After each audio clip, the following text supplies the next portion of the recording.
मेरे चरणों कोटि प्रणाम। तुम ही प्रेम हो, तुम ही करुणा हो, तुम ही प्रेम हो, तुम ही करुणा हो, तुम ही प्रेम हो, तुम ही करुणा हो, तुम ही मोक्ष हो, मेरे शुभ शिवा। तुम ही मोक्ष हो, मेरे शुभ शिवा। गुरु मातृ पिता, गुरु बंधु सखा, तेरे चरणों में स्वामी कोटि प्रणाम। प्रियतम तुम्हीं, प्राणनाथ तुम्हीं, प्रियतम तुम्हीं, हृदयनाथ तुम्हीं, तेरे चरणों में स्वामी कोटि प्रणाम। तेरे चरणों में स्वामी कोटि प्रणाम।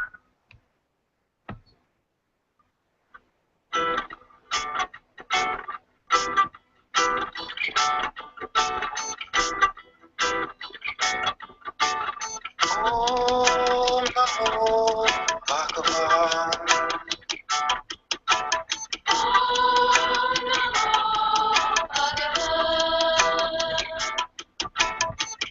श्री रमनाया सद्गुरु की जय। श्री रमनाया सद्गुरु की जय। ओम नमो भगवान।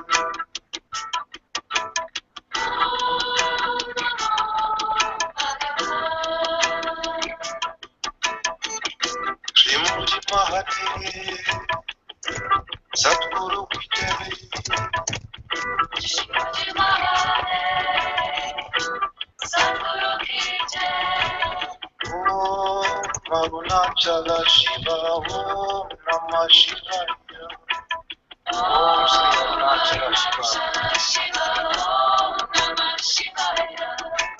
ओम अरुणाचल शिव ओम शिव अरुणाचल। ओम अरुणाचल शिव ओम शिव अरुणाचल। ओम अरुणाचल शिव ओम नमः शिवाय। ओम श्री अरुणाचल शिव ओम नमः शिवाय। ओम अरुणाचल शिव ओम शिव अरुणाचल। ओम श्री अरुणाचल शिव ओम शिव अरुणाचल। धाव धर्म न जानामि किह शोषि महेश्वर यह शोषि महादेव तह शाय नमो नमः। श्री रमनाय सद्गुरु की जय। श्री रमनाया सद्गुरु की जय। ओम नमो भगवान।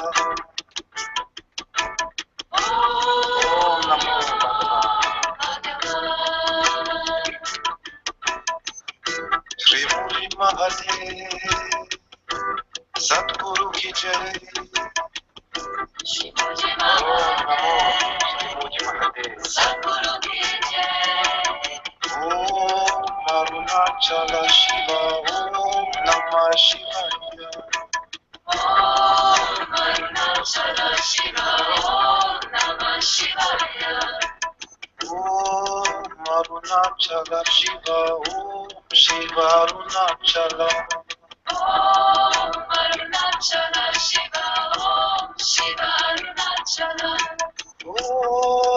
Arunachala Shiva, Om Namah Shivaya. Om Arunachala Shiva, Om Namah Shivaya. Om Arunachala Shiva, Om Shiva Arunachala. Om Arunachala Shiva, Om Shiva Arunachala. Om Arunachala Shiva, Om Namah Shivaya.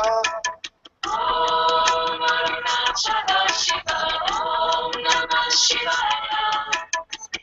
तव तत्त्व न जानामि इह शोषि महेश्वर यः शोषि महादेवा तः शयनमो नमः Om Arunachala Shiva, Om Namah Shivaya. Om Arunachala Shiva, Om Namah Shivaya. Om Arunachala Shiva, Om Shiva Arunachala. Om Arunachala Shiva, Om Shiva Arunachala. Om Namo Bhagavan.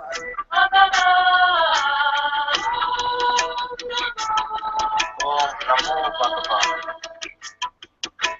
Om Namo Bhagavan.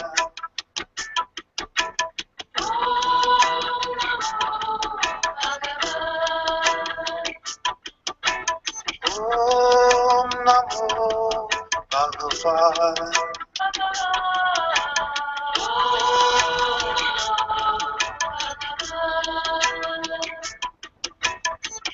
Shri Ramanaya, Sadguru ki jai, Muji Mahadev. Sadguru ki jai. तव तत्त्व न जानामि इह शोषि महेश्वर यः शोषि महादेवा तः शयनमो नमः Shri Muji Mahadev, Mahadev. Sadguru ki jai. Mahadev. Shri Mahadev. Sadguru ki jai. Om Arunachala Shiva, Om Namah Shivaya. Om Arunachala Shiva, Om Namah Shivaya. Om Arunachala Shiva, Om Shiva Arunachala. Om Arunachala Shiva, Om Shiva Arunachala. Om Arunachala Shiva, Om Namah Shivaya. Om Arunachala Shiva, Om Namah Shivaya. Om Namo Bhagavan.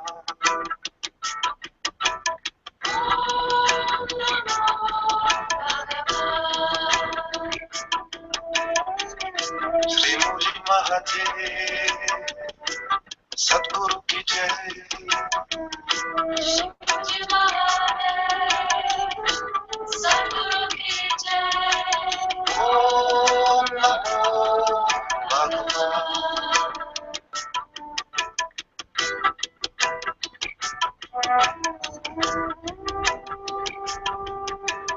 Om Namo Bhagavan.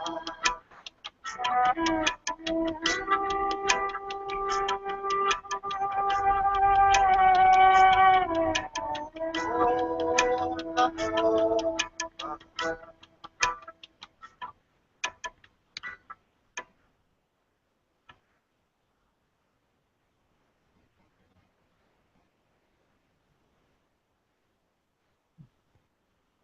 Thank you.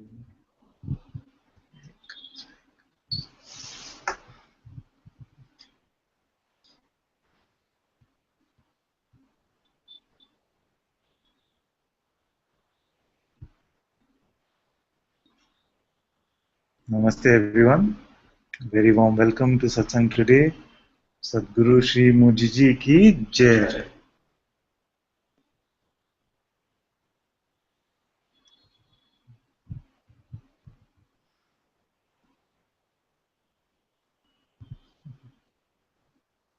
Namaste, namaste.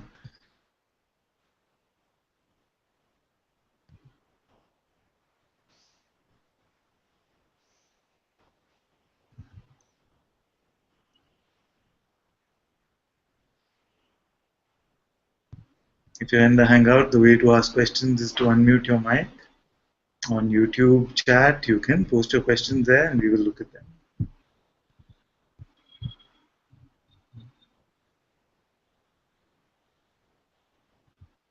Reading some of the chat, I was reminded of a time many, many years ago, and I used to be involved with this very large organization called the Art of Living Foundation. Most of you have heard of it, with Sri Sri Ravi Shankar. And I was completely devoted to this organization. And what would happen is with the Art of Living that there are thousands of people, like thousands in any satsang with Guruji there, thousands of people come. So every weekend we would try and go, or late in the night when they have satsang, sometimes after dinner at 9 o'clock, we would try and go from here. And what would happen is by the time we would get there, we'd always be at the back and just looking at him from a distance and hoping that we could get closer or something like this. So one day I said I will go and sit in the morning. Satsang is in the evening, 5 o'clock or 6 o'clock, something like this. I said I will go and sit in the morning and be right in front. So I decided this. And I went in the morning. And then I don't know whether I had lunch or anything. I just wanted the spot, you see. I just wanted the spot. So I went there, I sat down over there, and nothing was going to move me.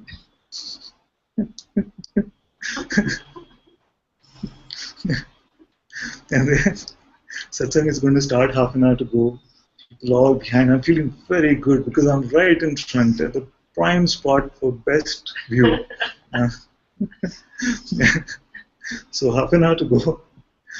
And this lady comes and she says, "You're sitting here." I said, "Yes, I'm not leaving this place. But this is the place where the singers come and they sit." Yeah. I said, no, it can't be. So, and then what happened is Guruji's sister, Bhanu Didi, many of you must have seen her bhajans, she sings very beautifully. So she was coming and this was the place where she was supposed to come and sit. And there was no way I was going to say no to her. So I had to leave this place and guess where I landed up? Right at the back. So beautiful. Very beautiful.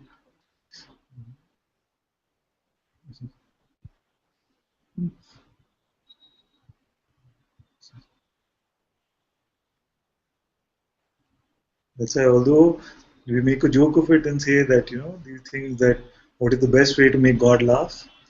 Tell him your plans. So I had a waterproof, foolproof, watertight plan. Today I'm going to be right in front. Did you manage sometime after that? And then I felt that life is saying, don't make these plans. Everything is good. And what I found is that just the presence is so strong that it wasn't about the spatial location ever. There were such beautiful times where it just would happen unexpectedly. I'm sitting in the ashram somewhere and he would come and just say, "Khush ho," he's asked like, "Are you happy?" or something like that. Just on its own, it would happen. That also was a very beautiful time for me. Because I remember so much devotion, so much was there. I would sleep, and before going to sleep, I would imagine that I'm sleeping on his lap or at his feet or something. It's beautiful.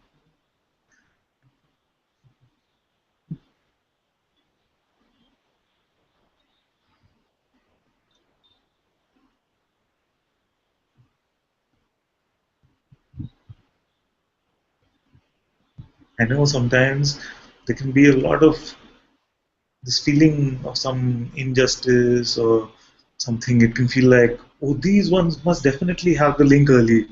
How do they always get in or something like that? But I don't know of any such tricks that can be possible. I feel everyone has an equal chance to come into the hangout. But the main point is that always the only thing of importance is whether you're feeling some distance in your heart or not. And I'm not trying to brush away a practical problem using some Advaita or something like that. But I sincerely want to tell you this, that the most important thing, given all my adventures also from the past, is always about the distance in the heart.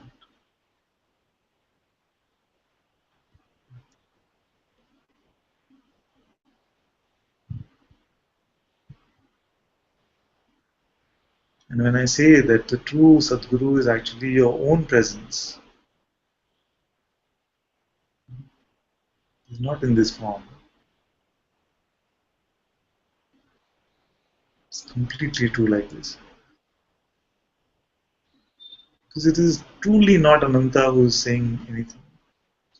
This one who has these adventures is as clueless as he was in those days. All that he has allowed himself to do is just hand over these concepts, all of this, to the presence and allow the presence to speak from here. So the way the presence uses this body, it can use all bodies, which are there, all forms. It doesn't have to be body also. Any form is an expression of that same consciousness, the same presence. You see?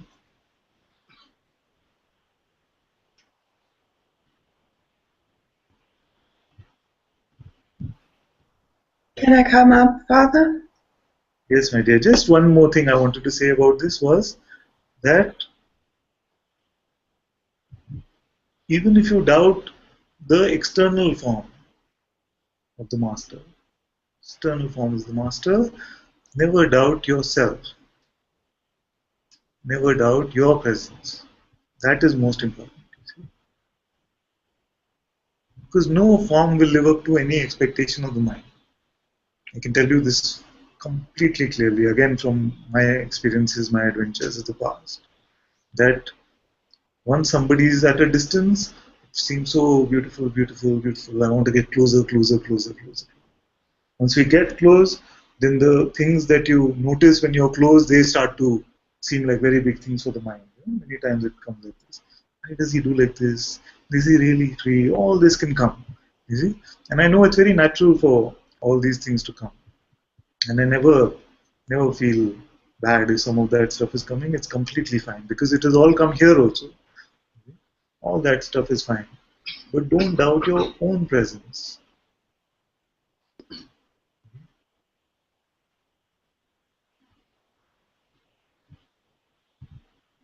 This one.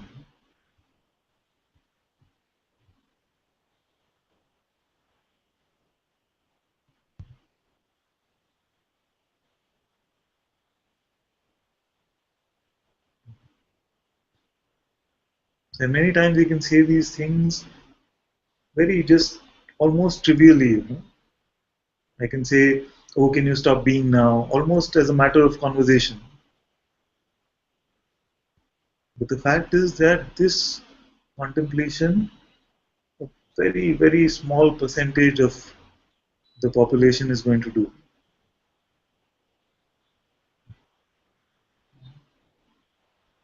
How many will truly ask this question openly and have the openness enough to assimilate also what comes up?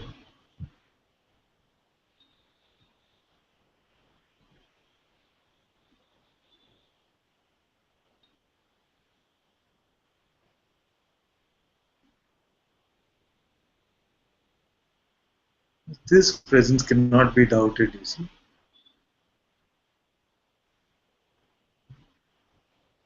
This is the true Sadguru. This is Bhagwan, this is Papaji, this is Mujiji. This is the present.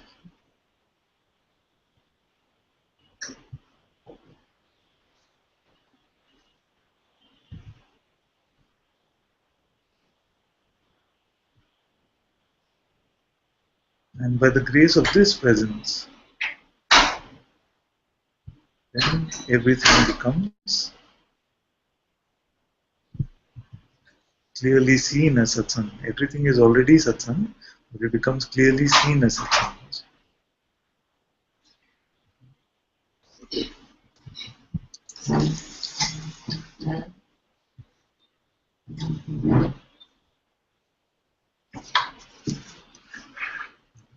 So even from here, which we say that this is the primal phenomena, or this is the immaculate conception, whatever word you want to give for it,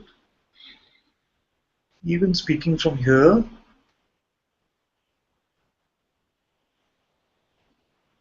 your words will be dipped in honey.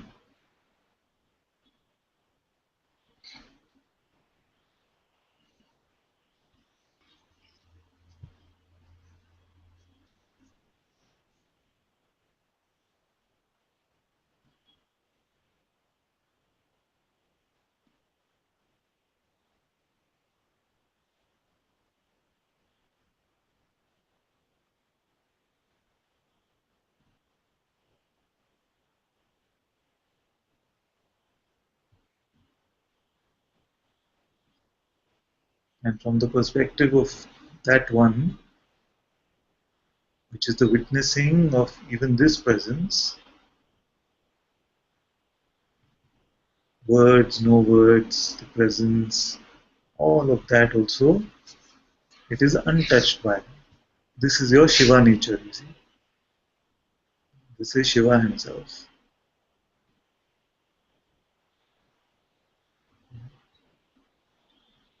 And I must say, even the word Shiva cannot do it justice. But it comes as a pointer. So whether we say awareness, we say Shiva, we say the absolute, the ultimate. To the absolute, the word absolute makes no difference. And it's not waiting, you are not waiting for any acceptance or confirmation of this also.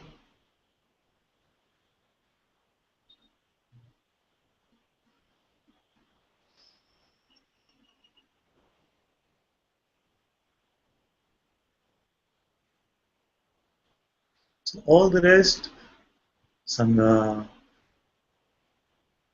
our communication, our getting to know each other personally, all of that is just a frame. The painting is the actual discovery that you're making about yourself. So the frame is just to enable your view, enable your seeing.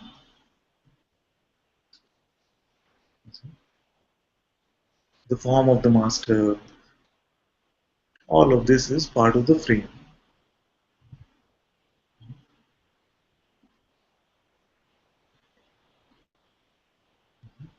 So even in Sangha, although it is so beautiful, remember that the point is to come to your self-discovery. You can appreciate the frame because it adds something to the painting. It enables the viewing of the painting. But never mistake the frame to be what you are here to see.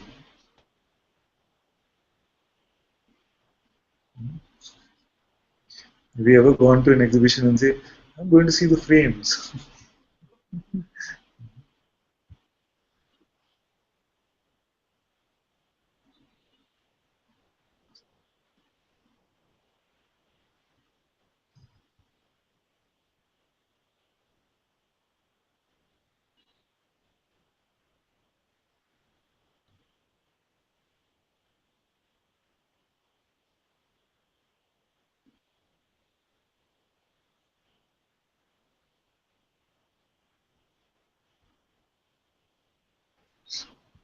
Father, can I say something? Yes, my dear. Also, Nitya had a question, so after you speak, she can come. Yeah. It's just like what you're saying as well. that for ages, like maybe all the time, like my whole life, I felt like I needed to learn or something to be able to express myself, and like I knew there was something here, and it seemed like nobody knew or something, and I felt as if like I knew it, but I didn't know how to express it. So like it was kind of like a story a bit that I wanted to be able to learn how to express, and I played in lots of different stories, like this. But I see, like, the more that I see clearly, I just see that it's just like inexpressible, and it's not. I don't want to even be able to express it, or it's not possible to express anything. So just hearing you speak it now is just even making it more clear again. So that's all. I just want to let go more even of the any desire to want to express anything that's here, because it's just inexpressible. So what you say is a very important point also, because many can get stuck with this expression, and I joke with many who say, and I say that yes, the wordplay is very beautiful, but don't get stuck in the wordplay, because many times the wordplay itself seems to have so much pleasure. You see, what such beautiful words. Then we get involved in the wordplay, and we seem to just it becomes another distraction. Okay, the wordplay. So if we let go even of this desire to be some masters of some words or something like that, then even if you're most ineloquent, there are many teachers in India who don't speak. They're just in silence. They don't speak at all. But many find such beautiful presence around them that they don't need to hear any words. So their expression is through silence. And for some, the expression can be through words. But there is no concern. If there's concern about, oh, how are my words sounding, what is coming out, then all that can be very tricky.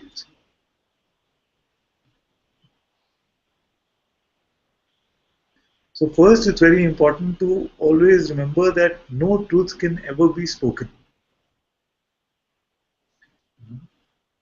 No truth can ever be spoken. What is it that is truly that we can say?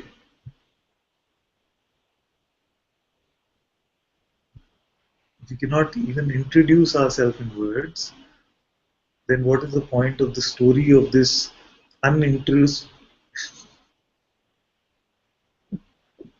What is that word which wants to come up? Unintroducible.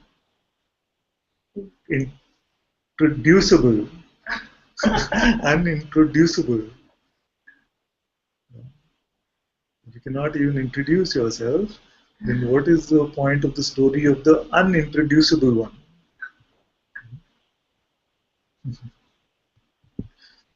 You know where these words come. What is the last one you want? Unlabelable. The unintroducible one is always wanting to share its story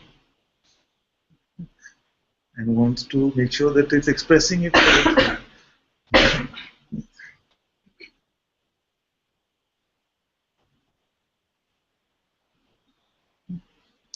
But when you let it go, then this kind of silliness can happen. Making up new words.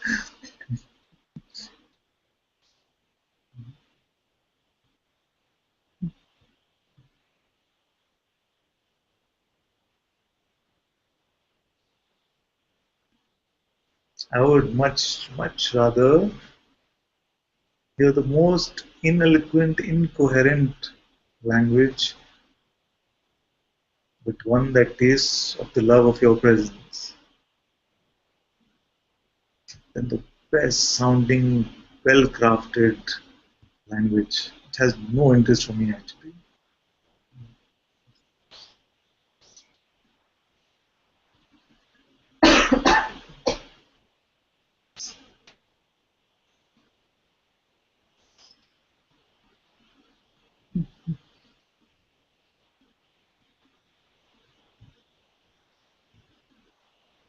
Also, I feel very happy because it means that you treat this as your home. You see.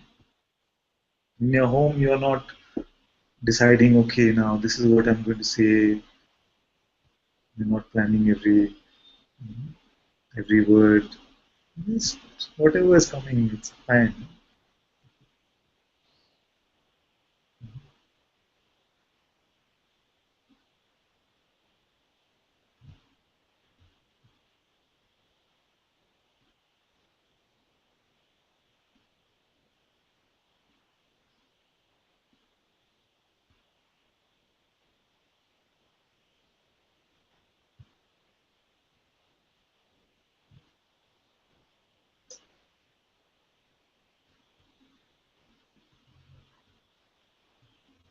Very good, my dear. And no amount of learning can teach you how to express this anyway. That's why I love to use Maharaj's example. How did he learn? Someone who never went to school also spent his entire life on the streets of Mumbai selling these loose cigarettes called BDs. And they used to know him as BD Maharaj because of that. Somebody like that. And through his expression came, I am that, a book like this. It is like a scripture, isn't it? Except for some parts of the translation. It's so beautiful.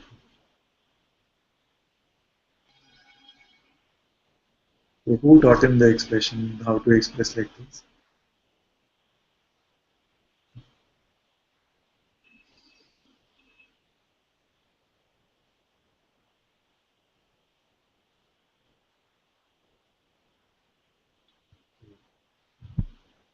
Devika said, I am expressing myself so badly at the moment that the other day I actually called Satsang pointless during Satsang.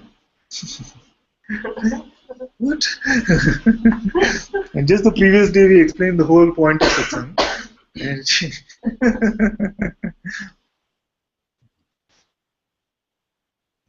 it actually is pointless, you know that.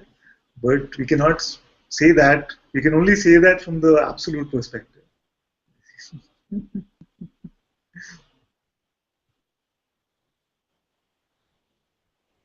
Which is I actually called Satsang pointless during Satsang, but somehow this is all good, of course, my dear. It is very funny the timing of it though. Because the previous day I kept saying, so now who can tell me, you know the point of Satsang now? No, you know. Then what was the joke? That there's this man who, and he's going on pressing this button, and the button is labeled pointless, and this man is Ananta, or something like that.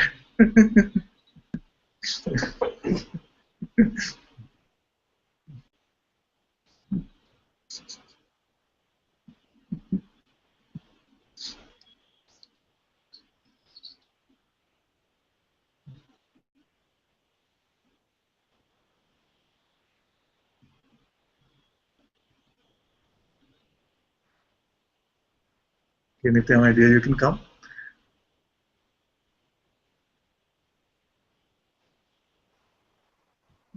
Hello. Um,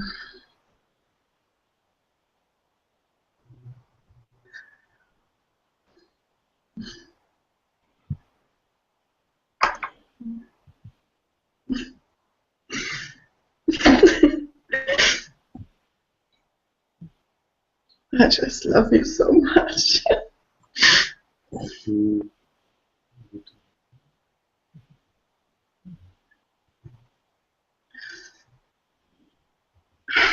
I wanted, uh, I wanted to express something here. Yes, because it's coming again and again. It's something very, I don't know the word, but there's so often comes a strong longing to die comes up here, and always when something gets cornered in a way.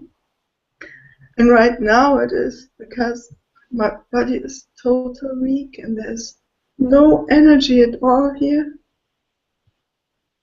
And in the past weeks it came a lot of time, and now I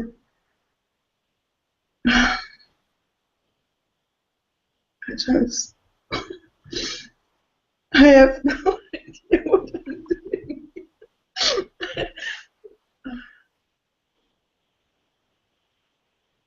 I truly cannot care about this body and everything. I truly have no energy at all for anything. And it's just this habit which is coming softened again and again. And with this futility of everything. And,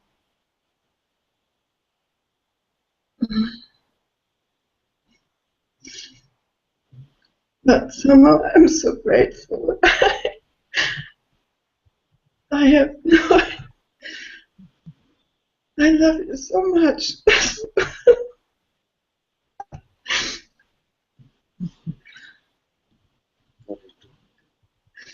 I give everything to you. You have to take care of this here. I have really no idea.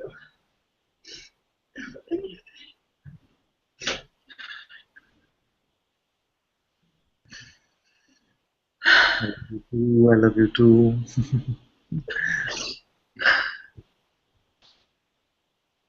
You know, the funny thing is, the one who says, "Oh, I want to die," that one, has it ever lived? The one that has never lived only wants to say, "I want to die."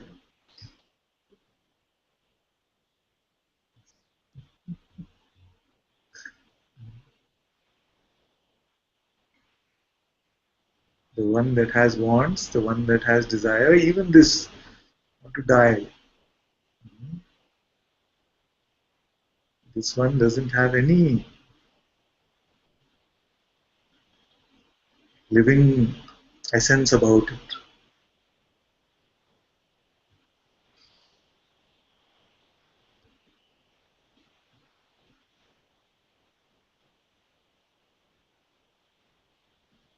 So when it says, "Oh, but I want to die," then you can say, "Oh, but are you alive now that you want to die?" The one that is alive cannot die.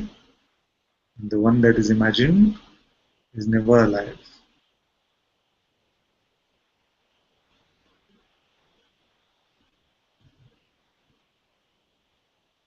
And the body has nothing to do with any of this actually.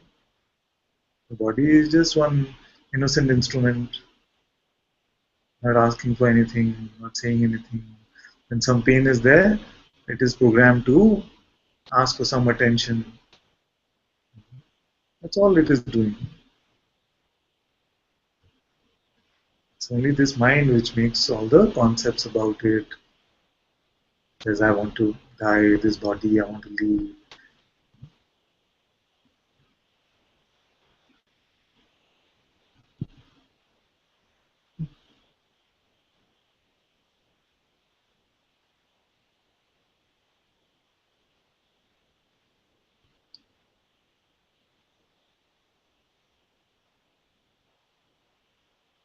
All is being taken care of. The one who has gifted you this car has given you a gift, and he is also taking care of it.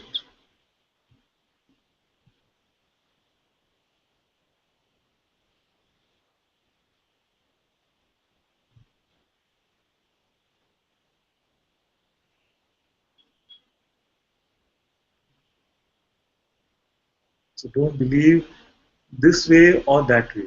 You stay neutral. Don't believe I must take care of it, and don't believe I must not take care of it.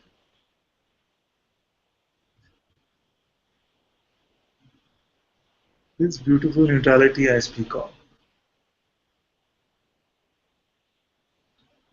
which to the mind is very uncomfortable,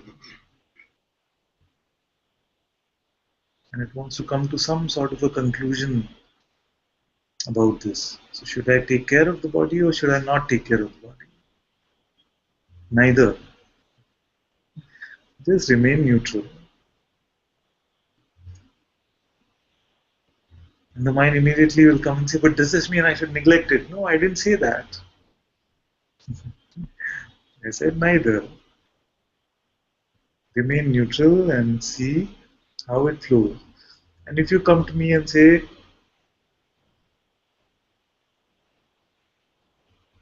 that then God doesn't know what He's doing, then that's a separate conversation that we can have.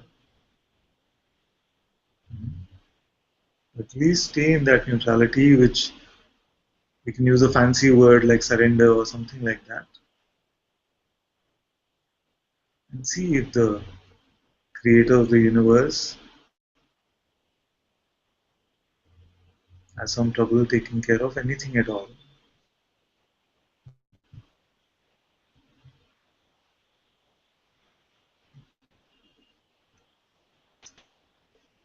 So very beautifully you said, even this I surrender to you.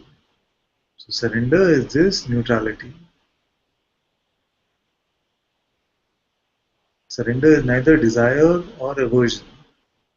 It is this beautiful neutrality.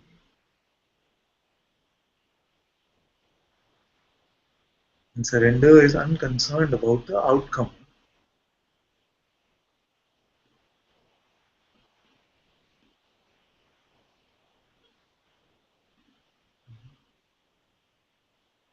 Otherwise, if there's still concern about the outcome, then our surrender is like we surrender with our eyes closed like this, but we are just opening one eye once in a while to check whether God's doing a good job or not. We keep checking up on God, otherwise, He could make a hash of it. And before it becomes a terrible mess, let me just make sure that I keep an eye on what God is doing.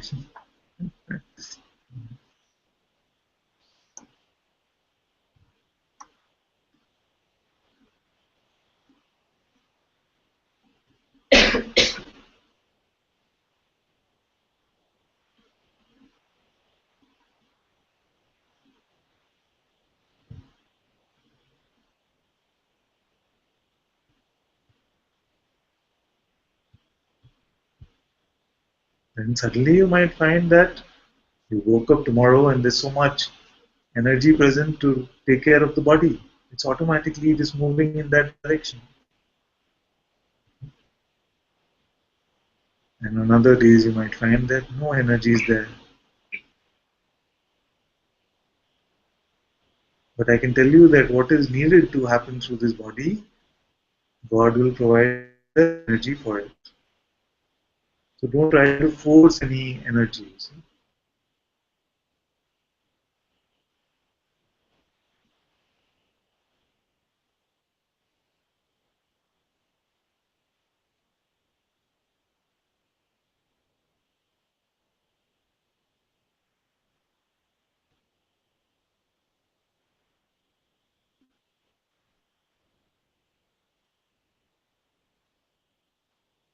It is not the dropping of the doing,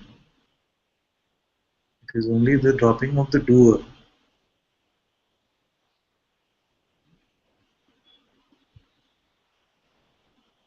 And when the doer is dropped, then the doing and the non-doing are both witness, they're just seen.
all yours now.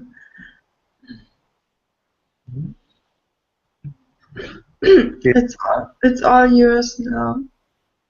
Good. You know, I'm so grateful for everything which is coming up, even for this. And when I really look, there's even nobody here. I'm so grateful.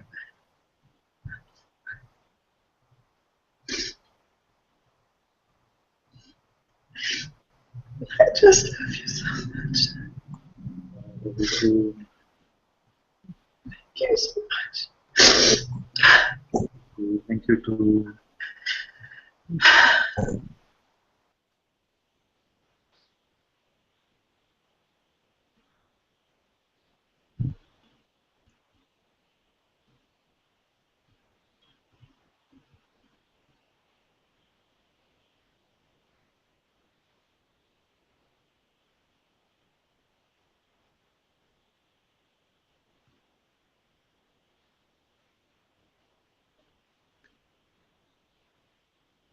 Vikas wants to come. Vikas can come. I just catch up with the chat for a minute.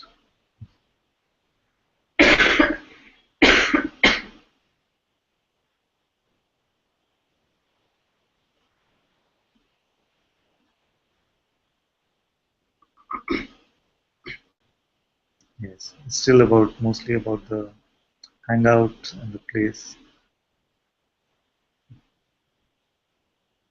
I felt my story would have taken care of that.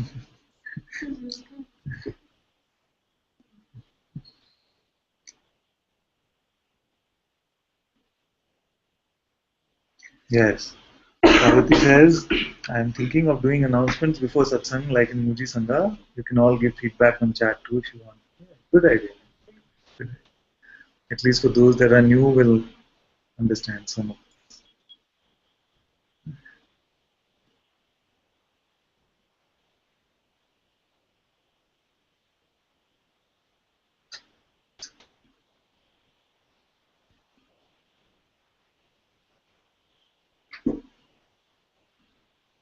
Palak says, Father, my home is at your feet. There is no other place where I feel the peace and quiet. Tears are not stopping, Father, after yesterday.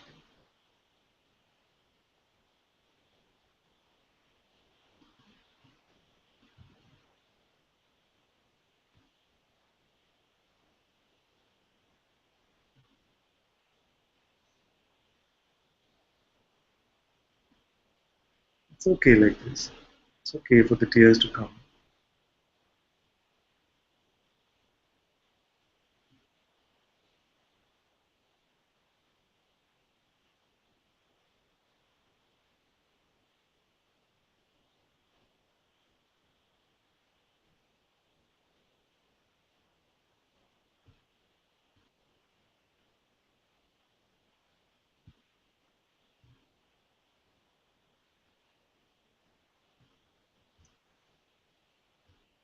When we're not making any effort, even any effort to make the tears stop or to find some joy or something,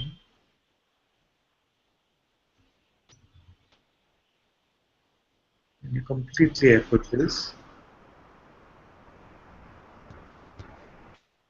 what do you find yourself to be? There's no resistance, no story, no concept, no intellect. What do you find yourself to be?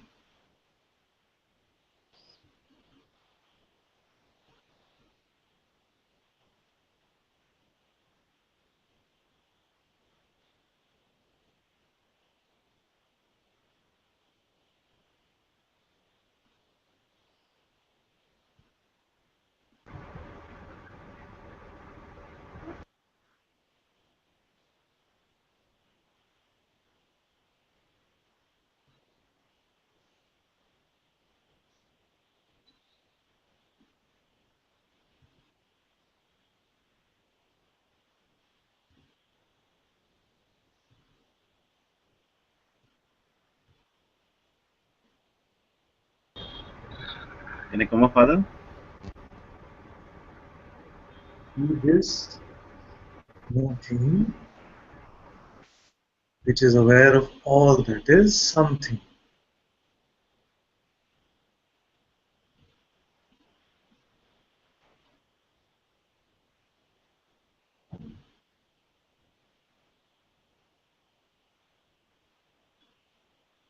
No effort is required for that.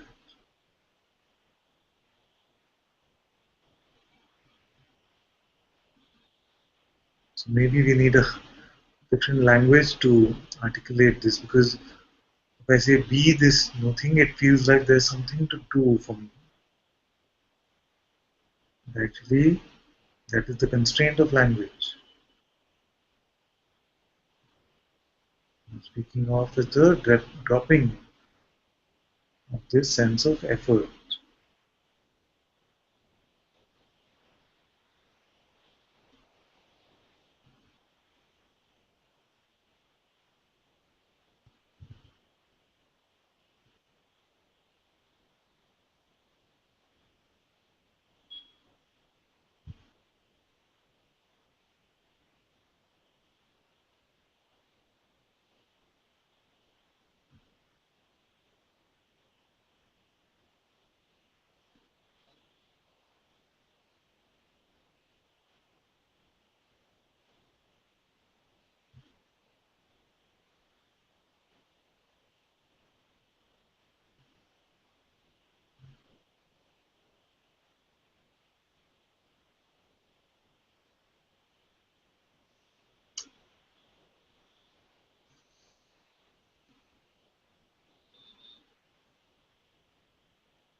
Vikas wanted to come, you can come.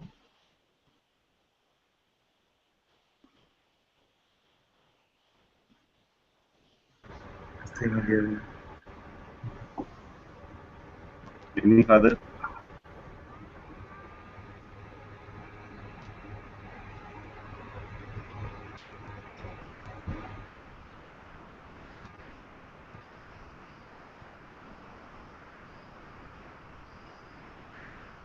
There's a lot that go into the mind, but every time I try to bring it in, it just gets blank and I forget it. Good, good. Imagine if I had to deal with everything that comes into your mind. So Grace is helping me in this way, isn't it?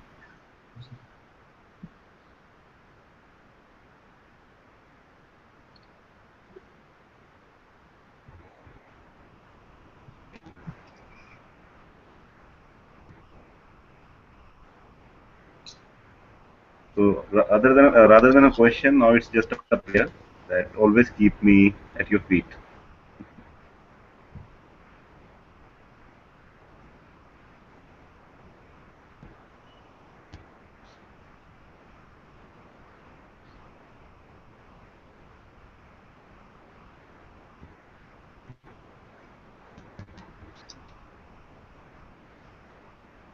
always have a home in my heart.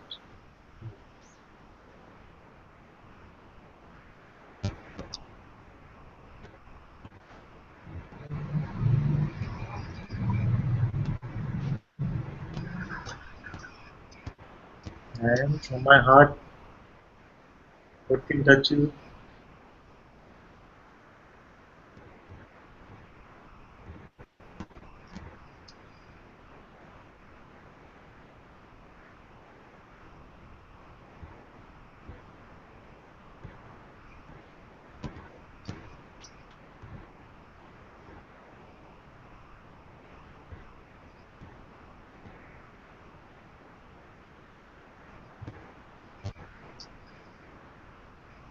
Or it feels like you're always around, and even if mind tries to trick in or tries to create appearances sometimes, which draws attention and tries to get some belief, then there's a voice that's been speaking in, and it feels like always there's a reminder that you are not the content, but you're just watching everything happening, and you're not the person that you're perceiving yourself to be. So it keeps on ringing in the head all the time.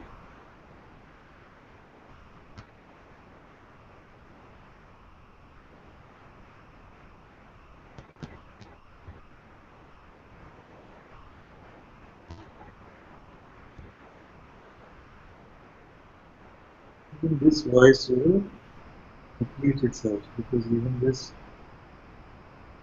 mind reminders will not be required.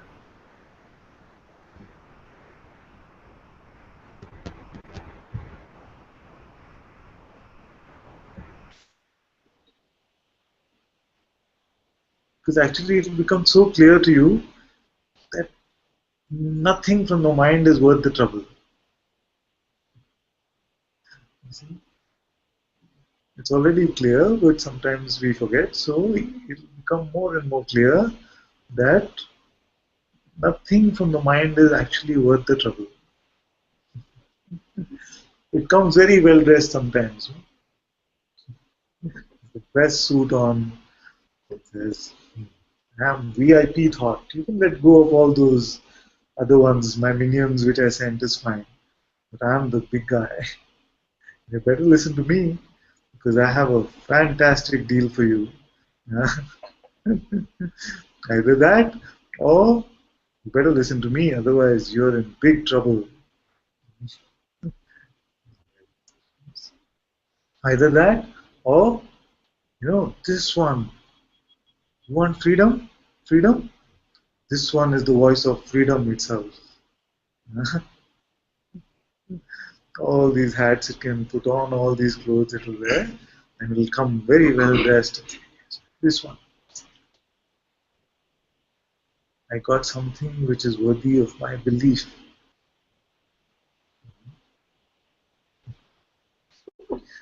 And with everything you will realize that it was just not worth it. It seemed to be fun for a while initially. It's like food at an Indian wedding. It seemed like fun for a while initially because there are so many stalls, at least up north, when you go. So in the wedding, it's not just like a set menu or something. The weddings that I go to usually in where I am from, there are now this many stalls. They put these hundreds of stalls, and you can get every type of food in the world. You won't believe. You'll get Mexican food, you can get Italian food, you can get Indian, South Indian, all varieties of Indian food. So you can say, and it sounds like fun initially. Wow, this is going to be a good time. But after a while, you're really regretting it. And you're reaching for the antacid saying, okay, I need some help with this. You come to the conclusion that it's just not worth it. The same way that no matter how well dressed the thought is, how much it seems to be making sense, and it's pretending to be your ally in the search also. But even that, unless it is accompanied by the presence of love and peace, You can safely just not give your belief to it.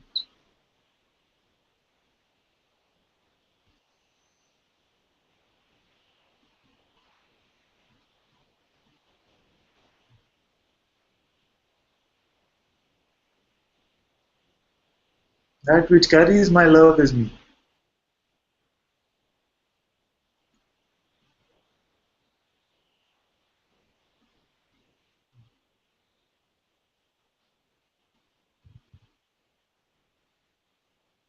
That you can trust.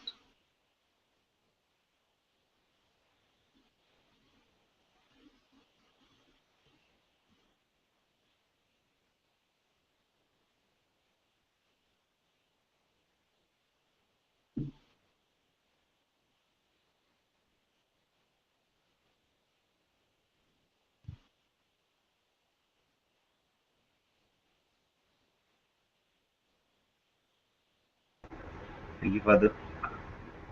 Well, thank you.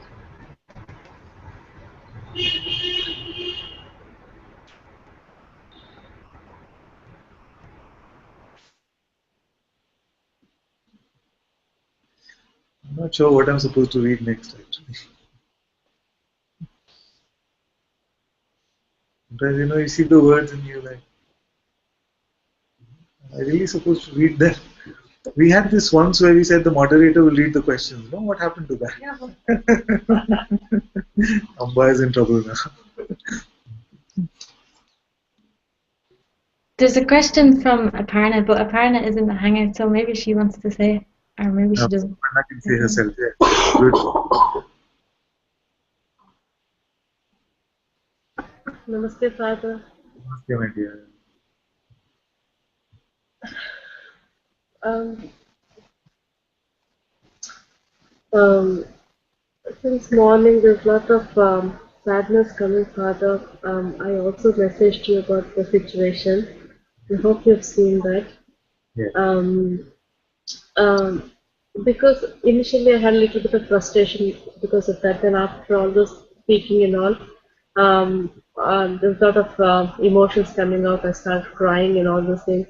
Not in it, yeah.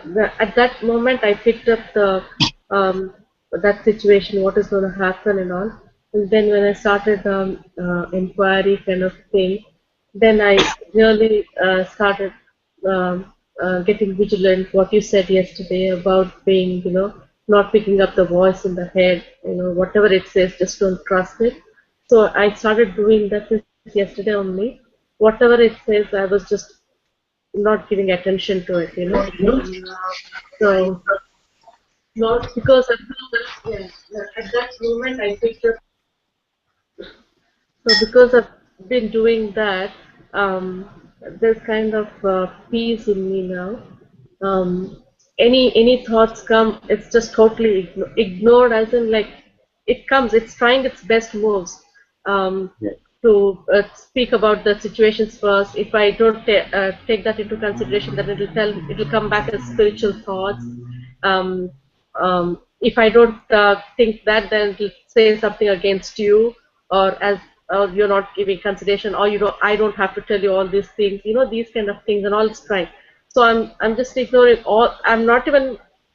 It's like not even looking at that. It doesn't even exist like that. That is happening, but because I'm doing this, there's sadness coming. I can see the sadness there. Like if you ignore a person, how suddenly you feel very, feel like as if you're cornered, and you feel like, oh, why is this person doing like that? You feel like that. So that's exactly what I'm feeling now.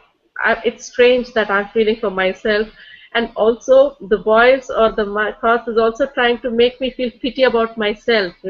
I feel bad about my situation, feel bad about myself. That's very strange, because nobody is giving any attention to me. So let me give attention to myself by feeling sad, and feeling, oh, how pity, oh, you, nobody is caring for you, nobody is there for you. These kind of thoughts and all are coming. But throughout the day, it was very different day, Father. I have, it's like totally quiet day for me. It's that sadness was there. I don't know, is the sadness because of the the ignoring what I'm doing because of the voice and the. I'm actually looking at what you've been telling, Father. The voice. I'm still not able to what to say clearly see that it's thought, but definitely sometimes it feels, but sometimes it doesn't. It's just like this voice only coming up, but definitely that vigilance and alertness is there. uh, so I wanted to tell you this, Father, and expose it. Thank you, Father. It can be this way that in yesterday the same, like we just had a conversation with Vikas, we had this conversation that the words of your intuition, the words from the presence, are never words coming from need, and never words which are presuming you to be an individual entity, a separate entity. It is not perpetuating the personhood. These are the words which are coming from love, and they are very beautiful in their presence. They have so much space.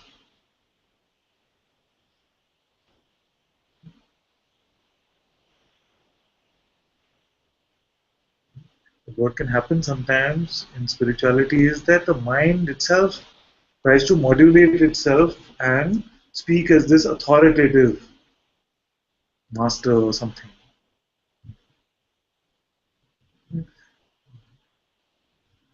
And my family also, some close ones, have had these kind of experiences.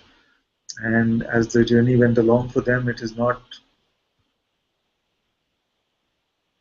been auspicious to listen to this voice, to put it mildly.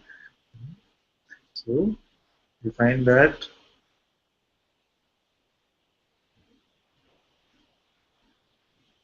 it feels like it's coming from the heart, dipped in love. This you can be with.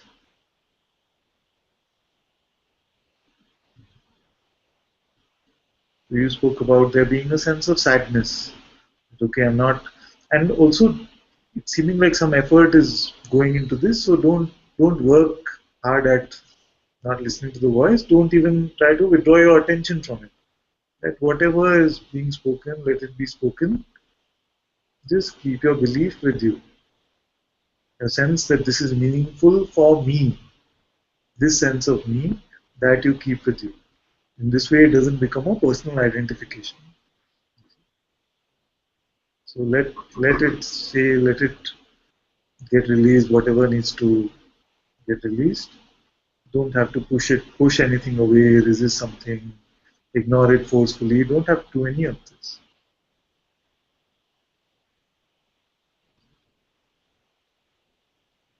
Then you said sense of some sadness is coming. Like we say, that many kids have this concept of the imaginary friend. And the imaginary friend is saying, do this, do that, and your friend will go here. All of these things are there. And it's fun initially for them also for a while. But then these imaginary friends get more and more out of whack, you see. It becomes more. Maybe you've seen some kids or something like that. But what happens is that when you say, okay, this one is just imagined, and if the child is open, they can see, yes. Especially when the parents are saying, because parents, they trust their parents implicitly. So when the parents say that, okay, this was just imagined, it's not real, then it can seem like some sadness is coming. It seems like you lost a friend or something like that.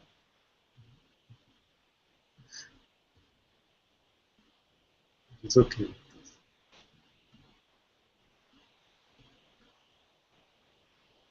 No child, when they first find out that Santa Claus is not real, and I'm sorry if some of you just found out, I'm really sorry about that. But no child enjoys that.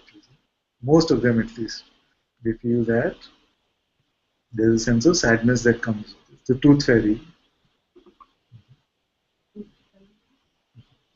I remember when my daughter found out, it was through a friend.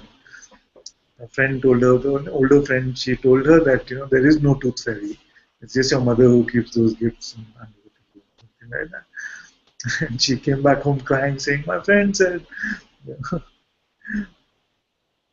And as parents, then you have to take a call and say, do you want to perpetuate this thing which was fun initially, or do you want to say, yes, actually it's true like this, it was a nice, fun game, but now you're old enough to see that this was not real. Some sadness can come when some of our concepts like this are dropping. Okay.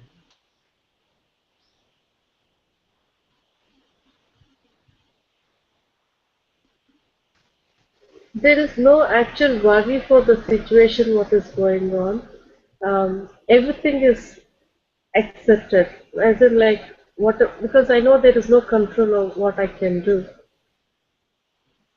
And So, now, morning, I felt like I didn't have the energy even to pick up the effort of, effort to pick up the idea of person, mind, thought, this voice. I just didn't want to do anything further, just be quiet, that's all. And that's even now in the satsang, I sat for such long, it was nothing. Even there was coming up, but it didn't really matter. Thank you so much, Father. Thank you so much for being here. Thank you. thank you so much. And also that I want to tell all of you that sometimes you write to me, and if you don't hear from me in response, then please forgive me about that.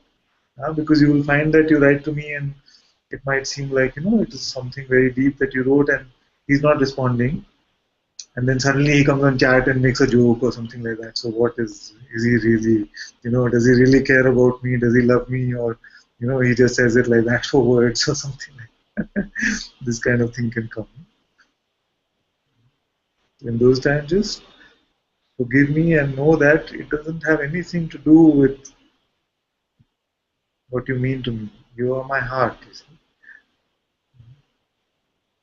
It did come up, Father. It did come like that. But then I didn't give much importance to that. I I knew it has gone to you, it has reached you, so I didn't really give much importance. Thank you, Father.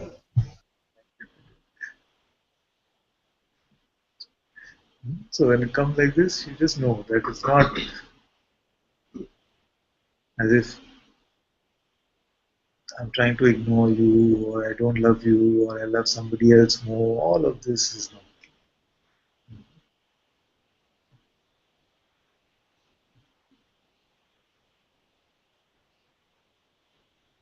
And if some action, something hurts you, then I'm asking for your forgiveness. Oh,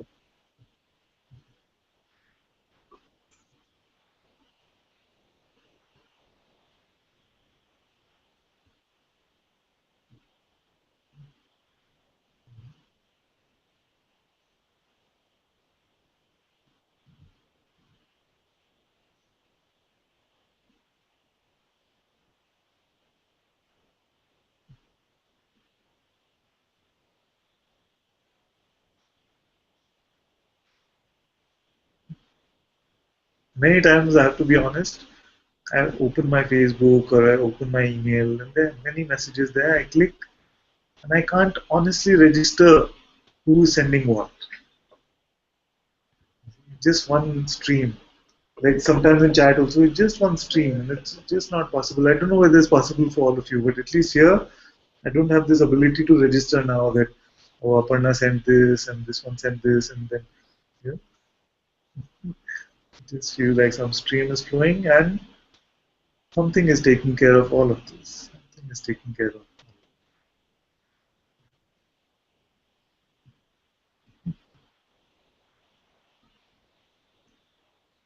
But what I do is, at least so far, what has been happening without fail is that if something has come to me, at least there has been enough space to read it. So far, that is the situation. But I know that, initially I felt because earlier in so many very large movements, what would happen is that there was no hope whatsoever of hearing back like a letter from Sri Sri Ravi Shankar would have been something which was completely like something out of the blue. You see? So there was this feeling that should not be unapproachable, should be always accessible.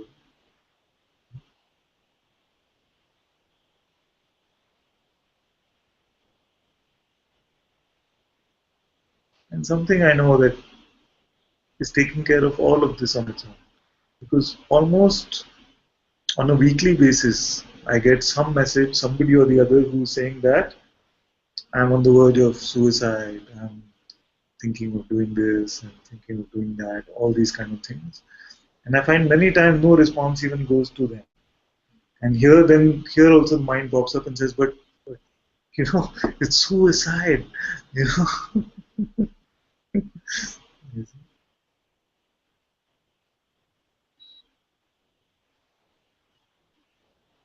But I know that if something is meant to come, it will come.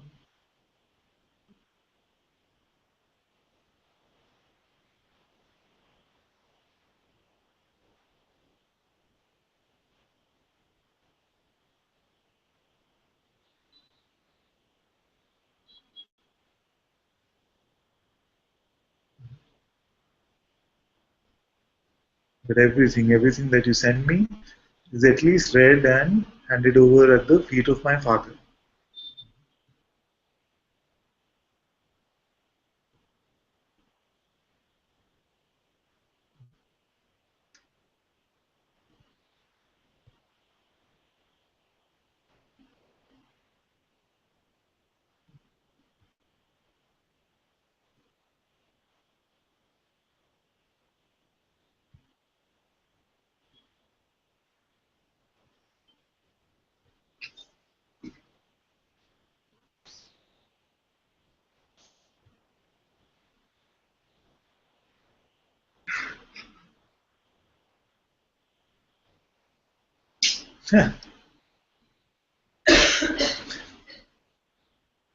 Something just caught my attention in the YouTube chat.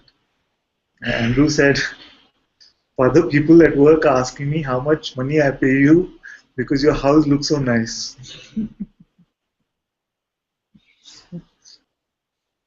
Yes, this is exactly how the mind can work, you see.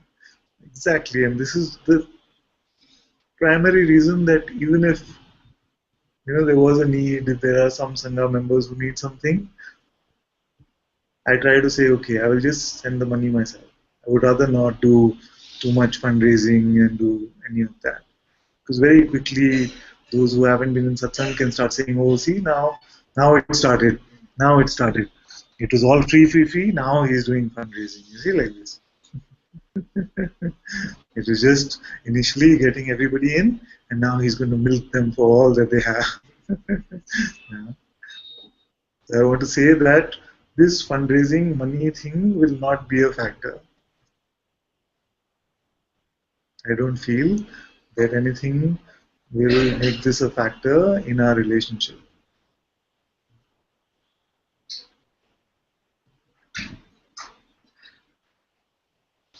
It's very good. And also that grace is provided enough here actually.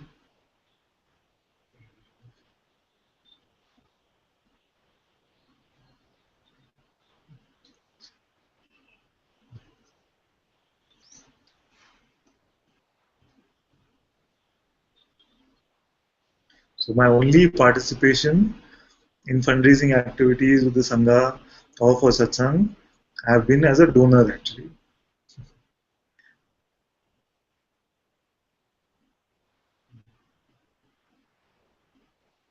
So even this, because I want to make it so simple for you that I don't want to give you anything which the mind can play on, you see.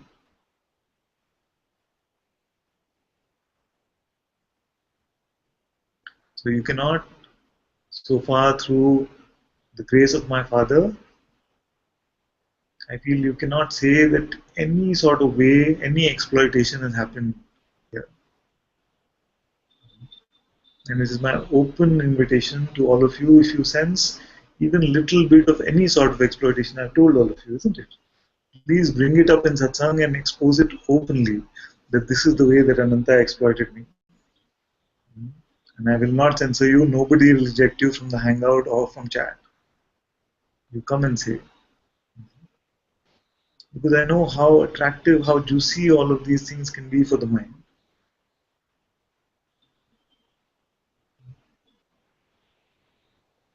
So anything that you see which is some sort of exploitation, physical exploitation, monetary exploitation, something, anything that you find.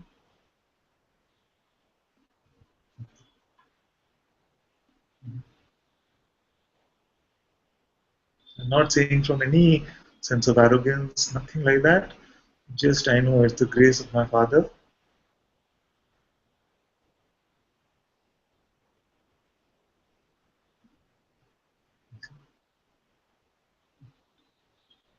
And I must say, sometimes I feel like a son, like as a son, I don't say enough sometimes.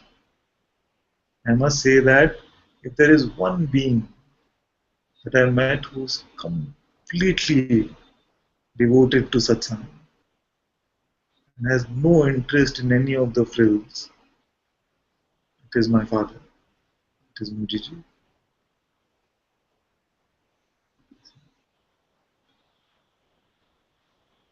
And maybe the world, maybe it's not realizing it now.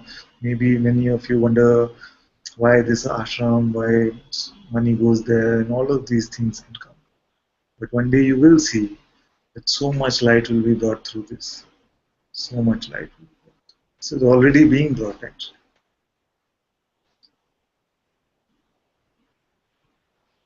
But I can tell you because all of you trust me, I know that having been with him for so many years, not once have I seen any sense of even coming close to anything being exploited by him.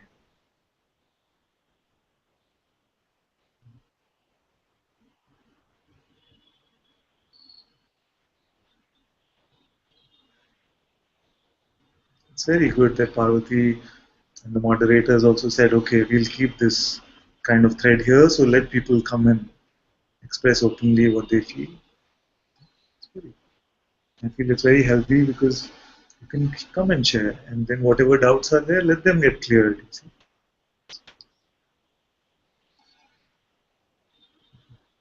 But here, at least, my Father and Grace has given this opportunity that he has never had to ask for anything at all.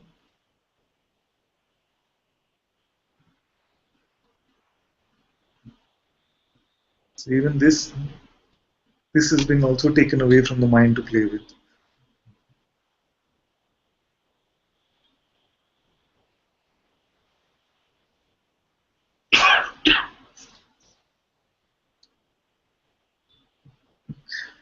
It's funny, but it's very much like this. I know that when I was on the outside of so many movements, I would also wonder, so, money, what's the big deal about money? There was a time where my valuation, so-called valuation of this person, was so many $1,000,000. And there was a time where the value that this person had in the bank was 18 rupees. Makes no difference. It's money. And yet, I'm not saying that the question is invalid. The question must come up. The question is coming up, and you know that I feel that all questions are welcome. Ask with the openness for the answer.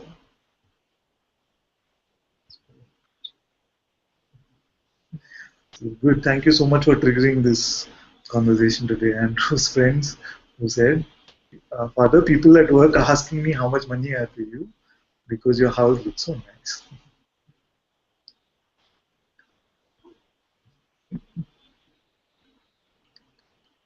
Money thread. Yeah? Money thread. That's what I was saying. Yeah, it's toxic here, so it's fired for like, just watching my own thoughts around wanting to go in and check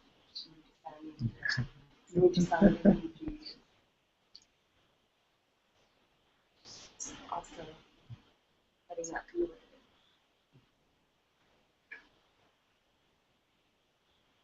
Yes. No, the question is completely valid, and none of you should ever feel that if you find something here which you find objectionable or something, never feel that you can't bring it up.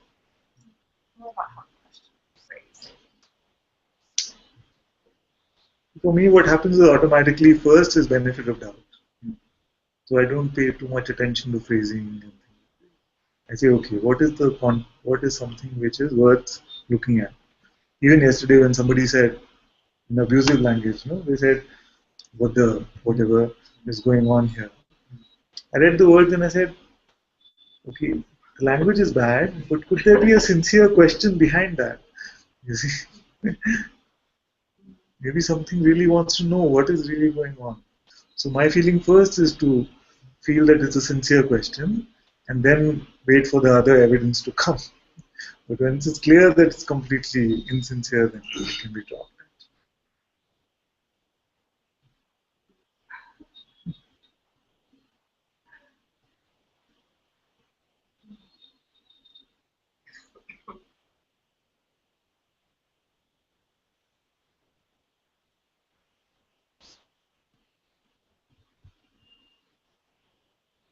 Okay, Amma, you have to help me out, my dear. What am I supposed to do next?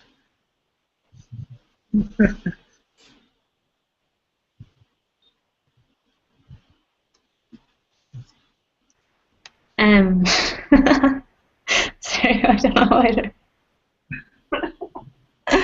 I don't think there's anything to read. Palak wants to come in, I think, but there's no space for her. But her internet keeps going off all the time. That's all I know. Internet goes on. So what she can do is, maybe at the end of Satsang, there's no way for her to get in. Once it's offline, can she still join the Hangout or no? Yeah, she can. Okay. So we make some time for her after the broadcast is over.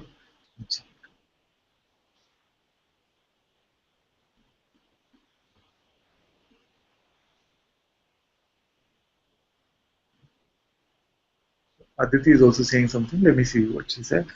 Aditi said, Nita, I've had this happen often. My person loves to try to get the attention this way. I have learned that this expression comes and goes. Not sure what was the way. I just don't write a story about it. Thank you, Ananta. Very welcome, my dear. Good to see you in the chat today as well. Jaswinder had some trouble with getting the broadcast.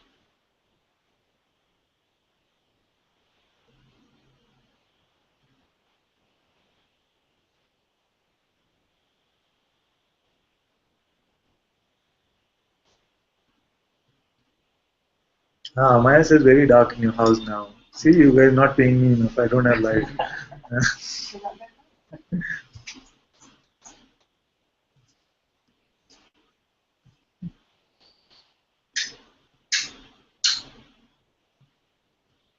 Maybe these will. You always have them reverse. Yeah. The American system. Oh, in America is the other way? The other way. The switches? Yes, you put them on by. Yeah. You put them on by pressing there's the- not someone.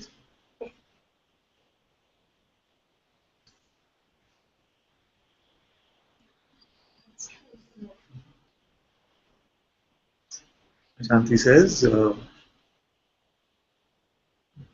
Andre is having some trouble with the audio. I don't know whether he's okay. He's not there anymore. Then Shanti said, "You are always accessible, Father. Your response is always in my heart."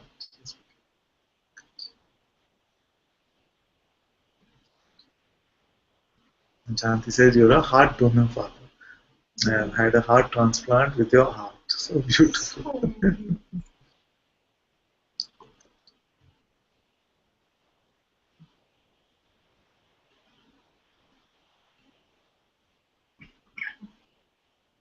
Jerome says, "We are very grateful for all of this. Mujiji Prasads, this is Versailles now."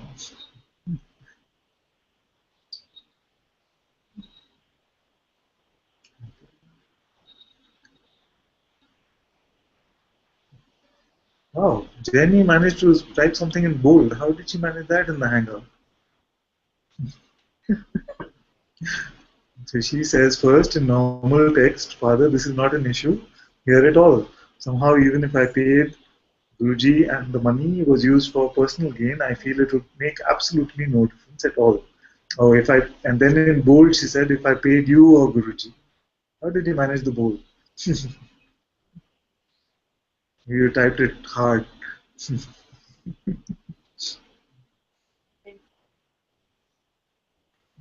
Father, can I come up, please? Yes, my dear, of course. I don't have anything at all to say. nothing. It just When is your move? When is your move coming up? not till December. A long Okay. time. How is Mike these days? I don't see him. No, he's coming back on Tuesday, so you'll see a lot more of him from then.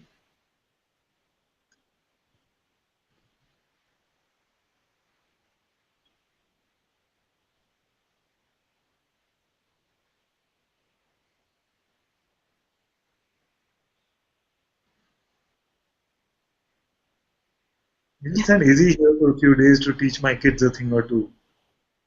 What's that? Say that again. You should send Izzy here for a few days to teach my kids a thing or two. Because sometimes Monica will tell me something that Izzy didn't. Happening with my kids. She's so amazing. The daughter is so. It's definitely nothing to do with me, Father. She just came like that. It's a lot to do. Right. There's such peace here tonight, Father. Just I can almost touch it. It's so strong. Beyond any kind of description or words. And funnily, I was just sitting here feeling that just this immense deep peace, and my mind's coming in, trying to describe it, and saying this about it or that about it, and it was just meaningless words floating through. It's just nothing.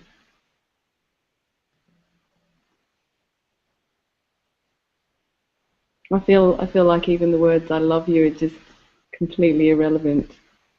There's nothing but this love, so the words are pointless. But nothing.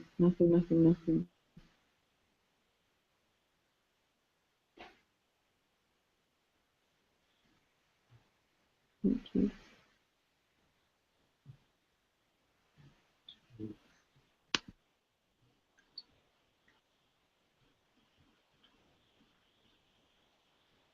See, like this, and it's so effortless, you see. Did you see any effort when she was sharing this? It's so effortless. It's all appearing, disappearing, yet to me it is nothing. She's not having to work at this nothingness. This is grace.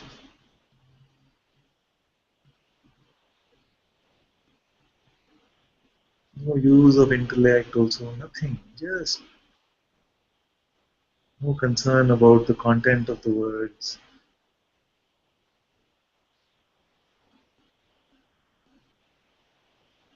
Very beautiful. Very good.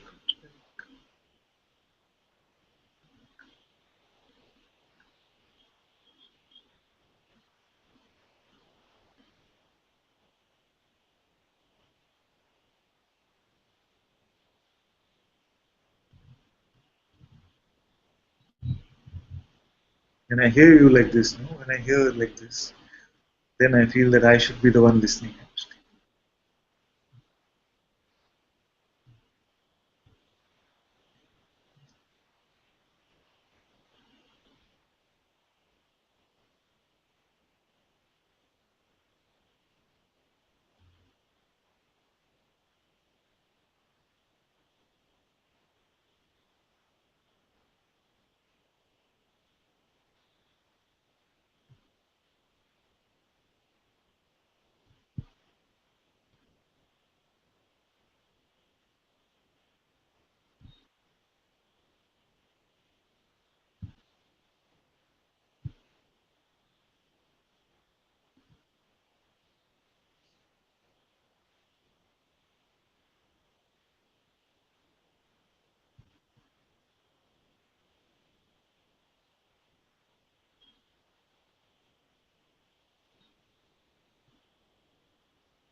Father, may I come up? First, my dear, come. Thank you.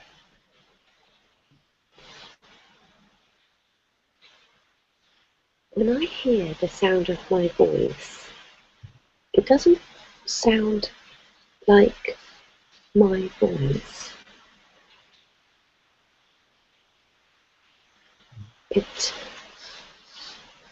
There's a fear behind the sound of my voice. There's a fear, you say? Yeah. Fear, okay. And when there isn't speaking, and the sound that's in the head's voice is likewise has an essence of fear, of not mind.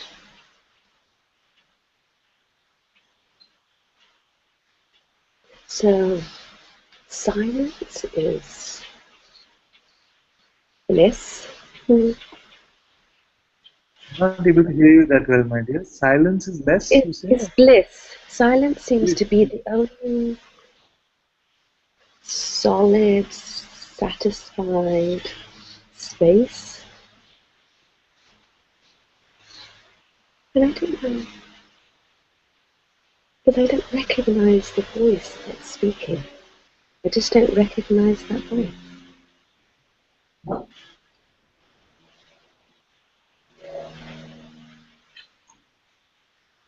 And I don't know if there's the scared or the fear. I was looking at what we were talking about yesterday, which was look at the fear and that will bring you closer to what it's attached to. And when I try to look at what is attached to, there's nothing anything can be attached to. What can it be attached to? There's nothing there. This is a beautiful discovery. You see, when I look at my fear and see who is this attached to, what is it attached to, and you find nothing. Very beautiful. All that is coming up. Say it is happening to me, but when you look for the me that it is attached to, you don't find it. So yesterday actually what we were speaking about was attachments. When you look at your fear, then it will point you to your attachments. But you used it even for an even better inquiry, which is that who is this fear attached to? And you find that there is nobody. It is just some energetic play in the appearance. Like this. And also then you say that, and you can clarify if this is what you meant, but you said this voice speaks, and I don't know who is speaking. This mind thinks, thoughts are coming, but I don't know who is thinking. It's very good. Because at least you know now that there is no entity which is the owner of all these actions. There is no entity who is fearful, there is no entity that is speaking, there is no entity that is thinking. All of this play happens when I am. And this I am is the presence.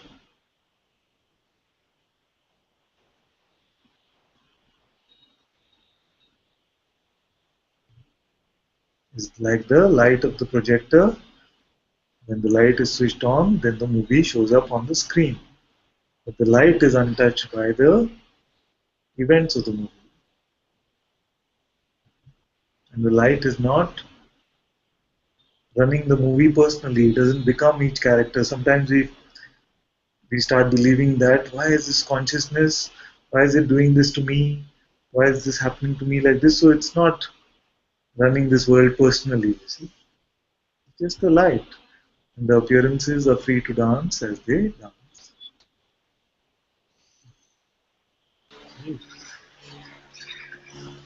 further.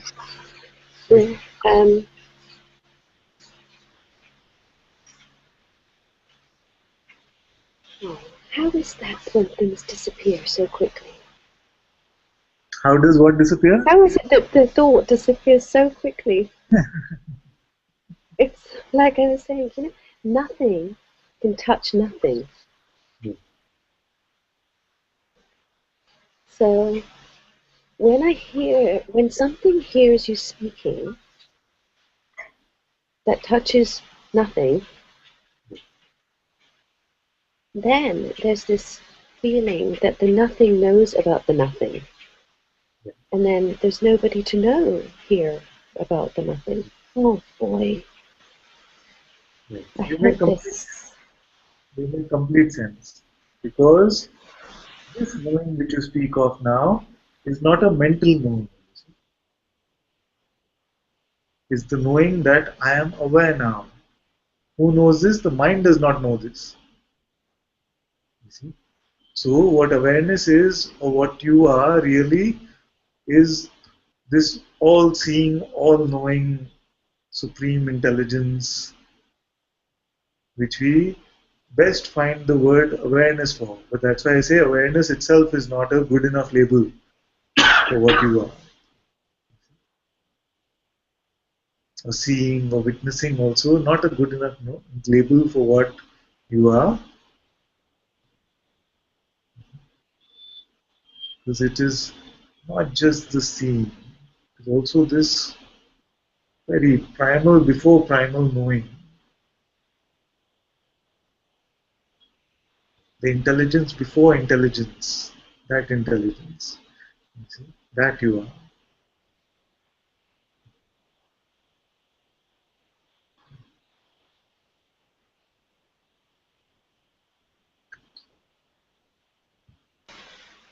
There's no way of gratitude that I could ever have in words.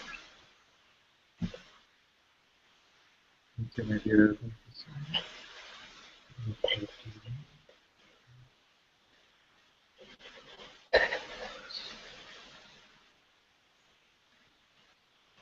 You're in my every fresh breath.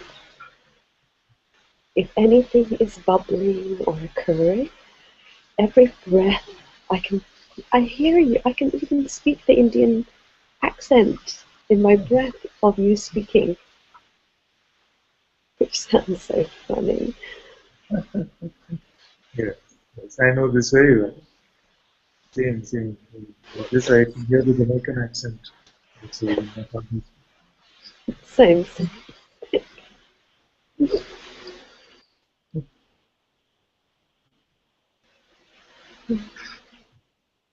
It's true like this, no? Hear the accent.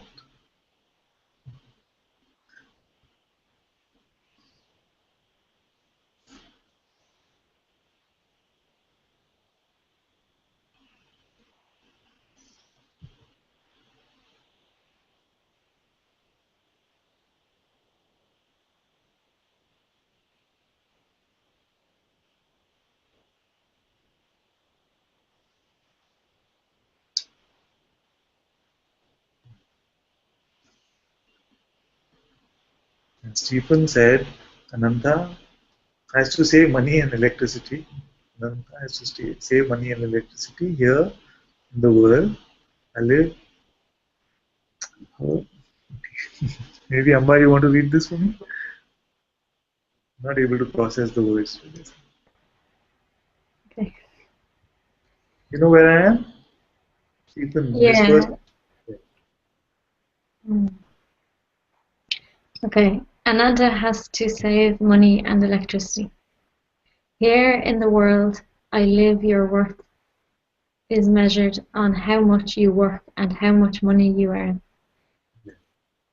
24/7 we work in a beautiful seva and do not earn any money. You know where I am? Yeah. Okay.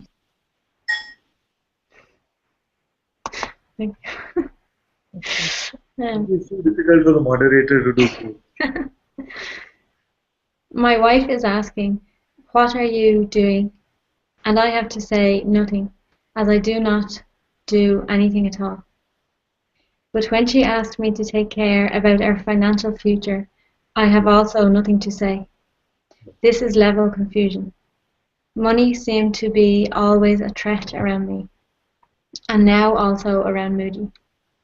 And without money, I have to take what is left over for free.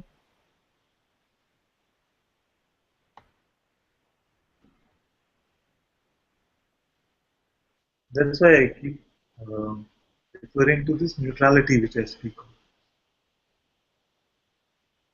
And the mind will not know how to deal with this concept of neutrality. Because it seems like this is such an unsatisfactory answer. You're not telling me what to do. Should I go out there and make money? Or should I not go out there and just sit in satsang all the time? This is what the mind will say.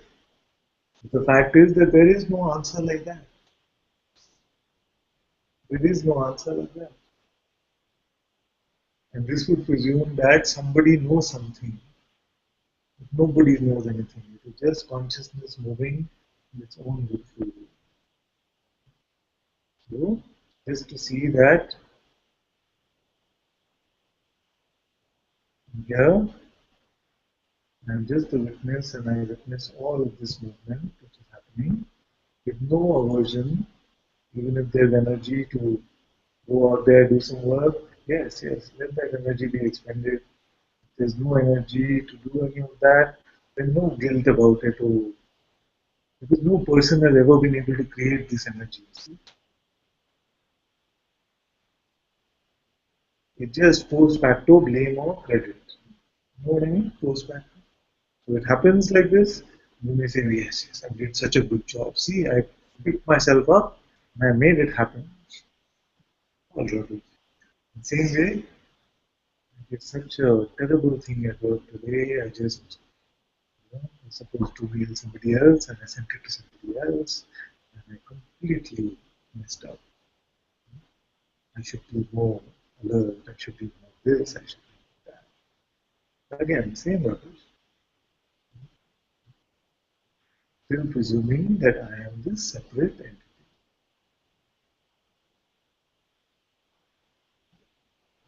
So let the world, as Maharaj said, I remain as I am, and the world, including the activities from this body, can take care of themselves.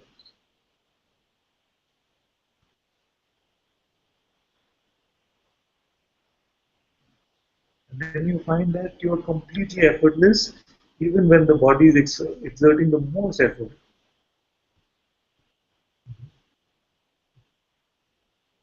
Some of you know, and you can never have any concepts about yourself, saying that this is over for me. Like I used to have this concept that hard work, I did during my younger days, that's over for me. And the last month and a half, I feel I've worked more than I've ever worked when I was younger. All religions. We find that the energy is there, it moves, things are opening up on their own, they're just flowing like this. But this monkey which is sitting there saying, yes, you're doing such a good job. No, you should have done better. Why couldn't you have done this 2 years ago? All this is just rubbish which the mind tries to say. And I still hear it like a twittering insect or something like that. It means nothing.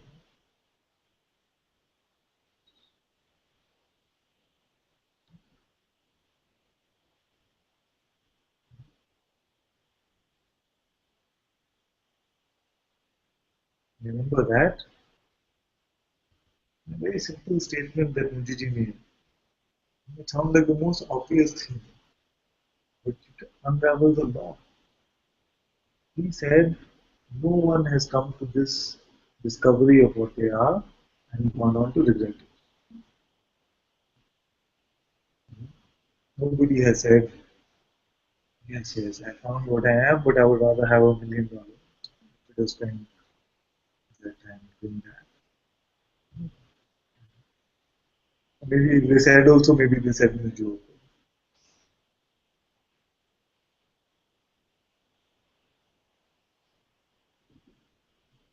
It is not possible.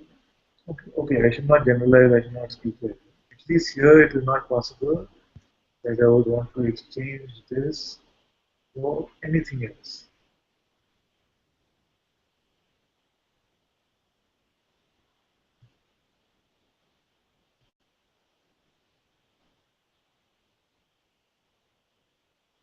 So we are here in Satsang,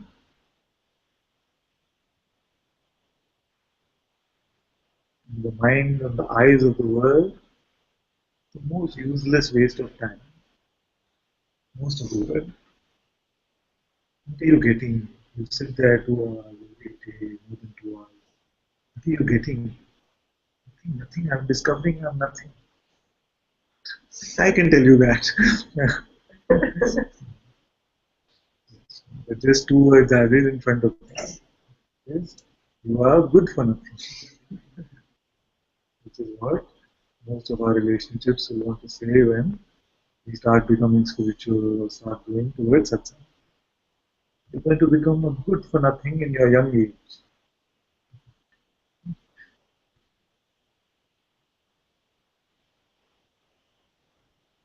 And I say, okay, what is their highest version of you? What is their highest version of you?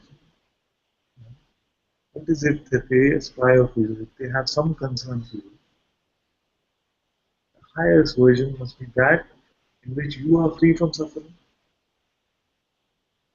Right? If you talk to any parent, will he say, okay, I would rather my son, he has a few $1,000,000, but his life has a lot of suffering. Will he say, okay, I don't care so much about how much money he has, let him not suffer. So if they're truly concerned about you, they will say, I want you to have a life free from suffering. See, that is love. What is the way to be free from suffering? Is there anything found phenomenally which can free you from suffering? Is there anyone you've met and over a prolonged period of time they are free from suffering because they've discovered something phenomenal? That's why I used to say this very often earlier, which is that you take the Fortune 100, the richest people, yeah, take photos of them, make a collage, and you compare it with the group photo of Satsang. There you find more happiness, more joy. Whatever your mind is aspiring for you to become, or your close ones are aspiring for you to become. Look at the role models and you say for yourself, is what they have achieved phenomenally given the freedom from suffering.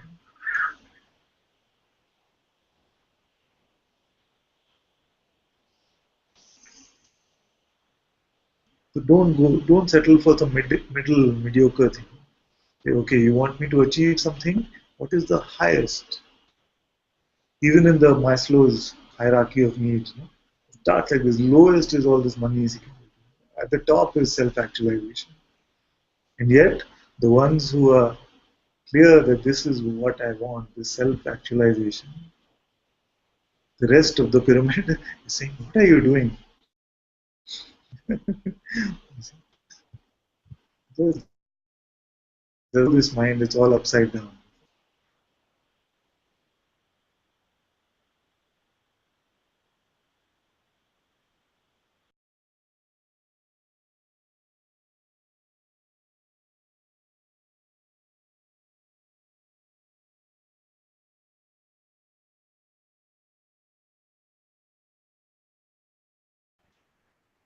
Father, I don't know if you can hear us, but your camera is frozen and we can't hear you anymore either. So maybe you want to leave and join again.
Holiness is falling in love with your own self.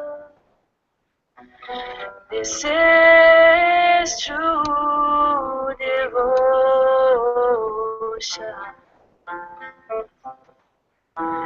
This is love. God is this love.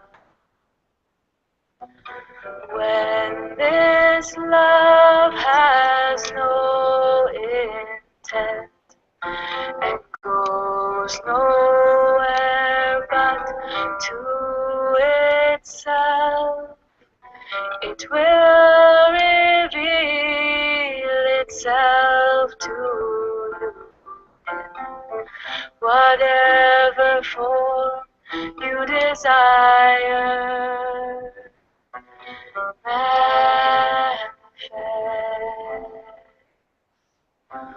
or unmanifest. God is this love.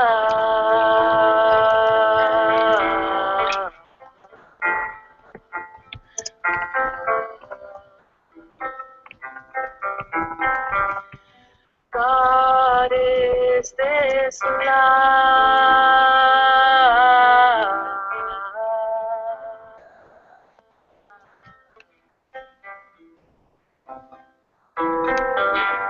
God is this love.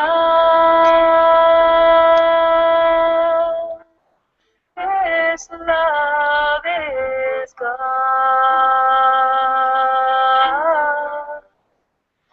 This love is grace.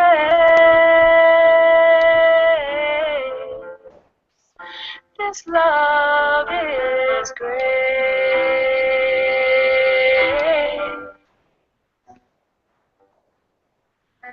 When you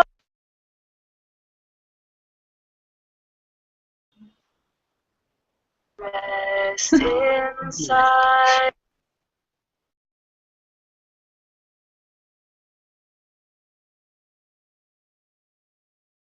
love is pure and true. It is you, just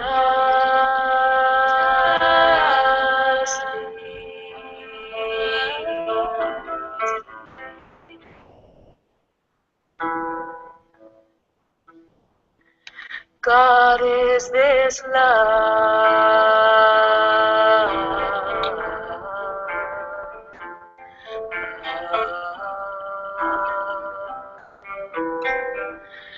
God is this love.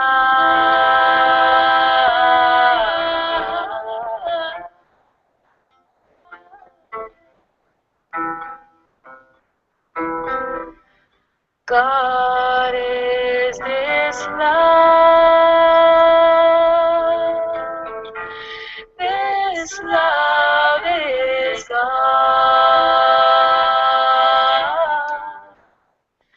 This love is you. This love is true. This love is grace.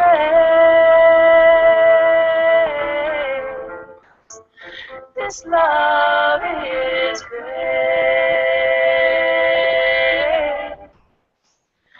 This love is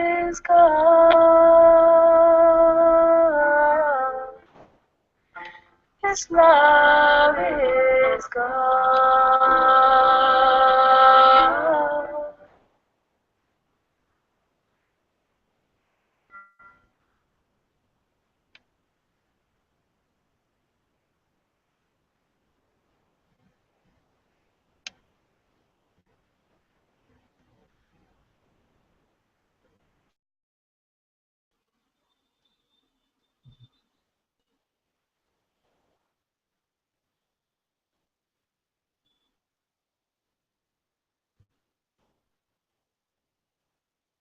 I saw all of you frozen, and I'm not sure how long you were frozen, so I don't know when we got cut off.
Fernando said, since I started to follow Satsang with more commitment, mind is trying to sell this thought that I am not worthy being here in the Sangha, that I am not loving and open and not devoted enough for you, Father.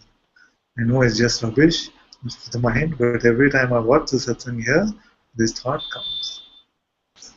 And you're not alone, my dear. Many, many, many of you have said this initially, because what happens, you come to the Sangha, you come in Satsang and you find everyone so loving, and initially you think, they must be all faking it because nobody can be so loving. You come like this. So many of you have said this to me. That what is with all this love thing? I don't get it. They should just come quietly, sit and listen and go. This love, everything is is too much. Too much love. Really. It's just it can seem like that because it comes from this sense that I don't love so much yet. I don't. But you yourself said that I'm coming to satsang more.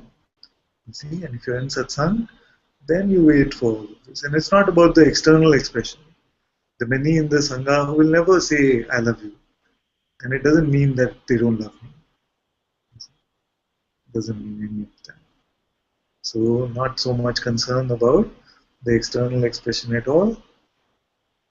Just you focus on this self discovery, what you're here for. All the other things are just going on their own. You see? And very nicely, you already spotted the mind. You see, it's telling you this thought, not worthy of being here in Sangha.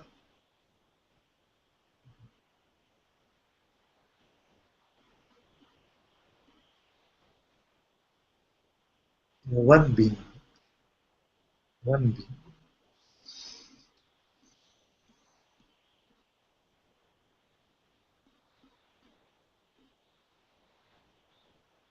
And here there is nothing keeping track of whether you are progressing spiritually or not. There's nobody saying you're at level 10, then you come to level 9, and then go to level 1. And the closest circle to Ananta is a level 1 guys. Nothing like this. Nothing at all. You're as much part of this family as everyone else. All beings are completely welcome.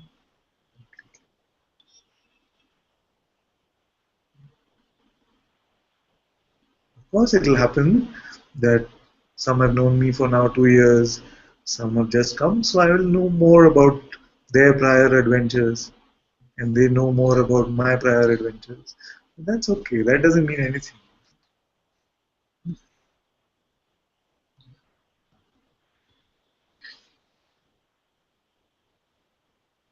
It's very good that you spotted it, and you said, "Hit the road, Jack."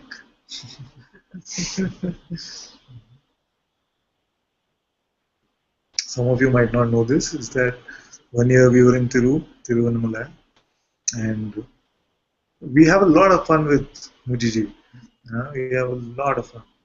So he said, we have a new song for the ego. He said, what's the song? We felt Omkara is going to start singing.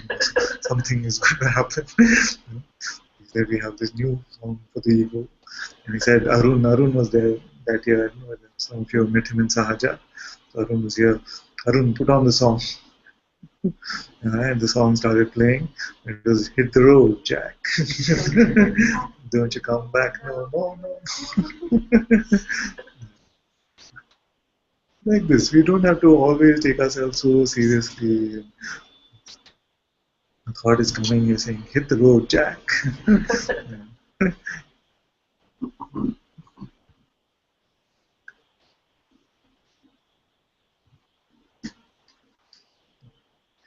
And Parvati ji says, many in the Sangha have felt this, Fernando. Yes, exactly. We're all one. No higher or lower. So beautiful. Didn't need to say anything at all. She said exactly the same thing. Many in the Sangha have felt this, Fernando. We are all one. No higher or lower, or more or less. We are one heart, one love. Good to have you here too. So beautiful. Hey,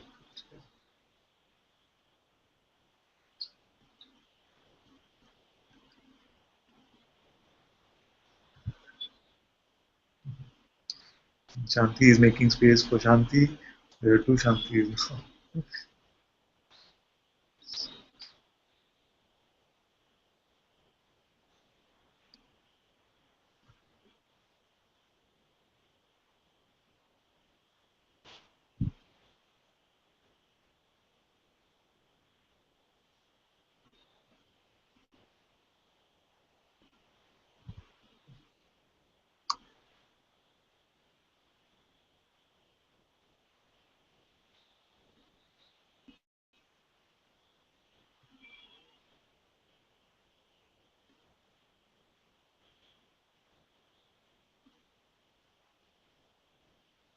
Thank you, Maya, my dear.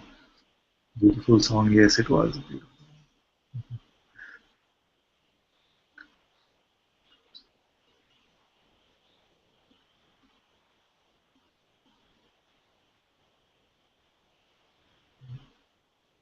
You're here tomorrow?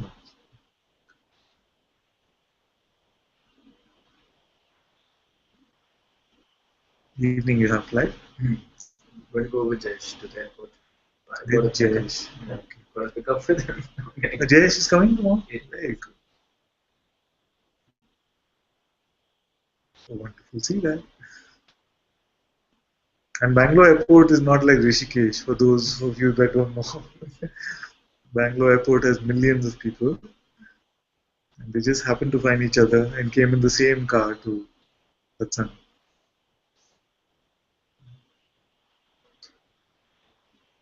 And tomorrow he's going back.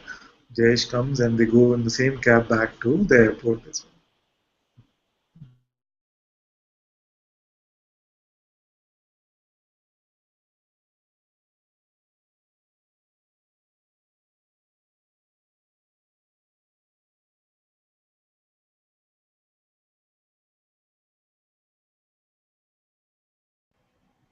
Father, your camera has frozen again. I don't know if you can hear us.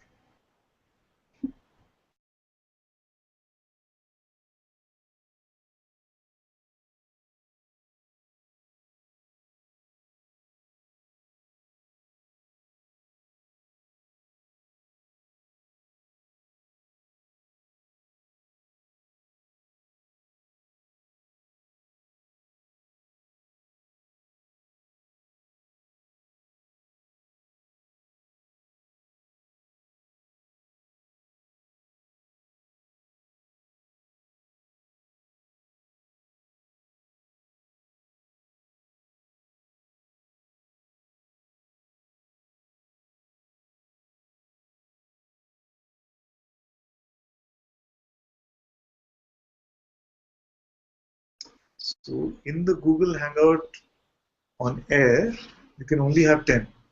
There's another Google Hangout which has 15, but that cannot be broadcast. And we cannot give up on the broadcast. We were stuck with this limitation of 10. So we were just talking about that because it was full. I was not able to get in. Something got thrown out and then I tried to get back in and it was full. We're saying how many can come. So in the Hangout, this might be helpful for you also who are wondering why can't they just come up with something which will have more people instead of having this whole thing about restrictions and things. It's that we use something which is called Google Hangout on Air. And on air means it can be broadcast on YouTube as well. And that has this technology limitation of having only 10 people that can come. The other one, if it was just private and not broadcast, then we could have 15.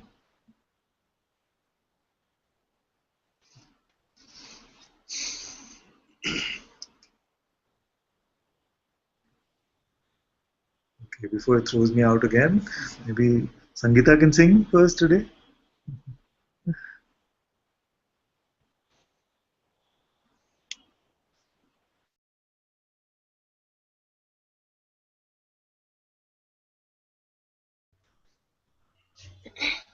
Namaste, Father. Namaste, everyone.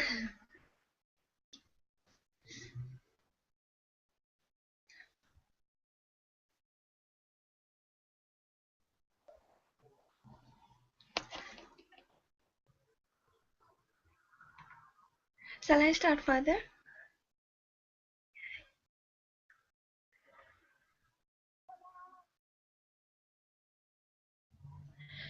Radha Raman Hari Govind जय जय राधा रमण हरि गोविंद जय जय मुझी जी की जय जय भगवान जय जय मुझी जी की जय जय भगवान जय जय राधा रमण हरि गोविंद जय जय राधा रमण हरि गोविंद जय जय मुझी जी की जय जय भगवान जय जय मुझी जी की जय जय भगवान जय जय मुझी जी की जय जय भगवान जय जय मुझी जी की जय जय भगवान जय जय मुझी जी की जय जय भगवान जय जय राधा रमण हरि गोविंद जय जय राधा रमण हरि गोविंद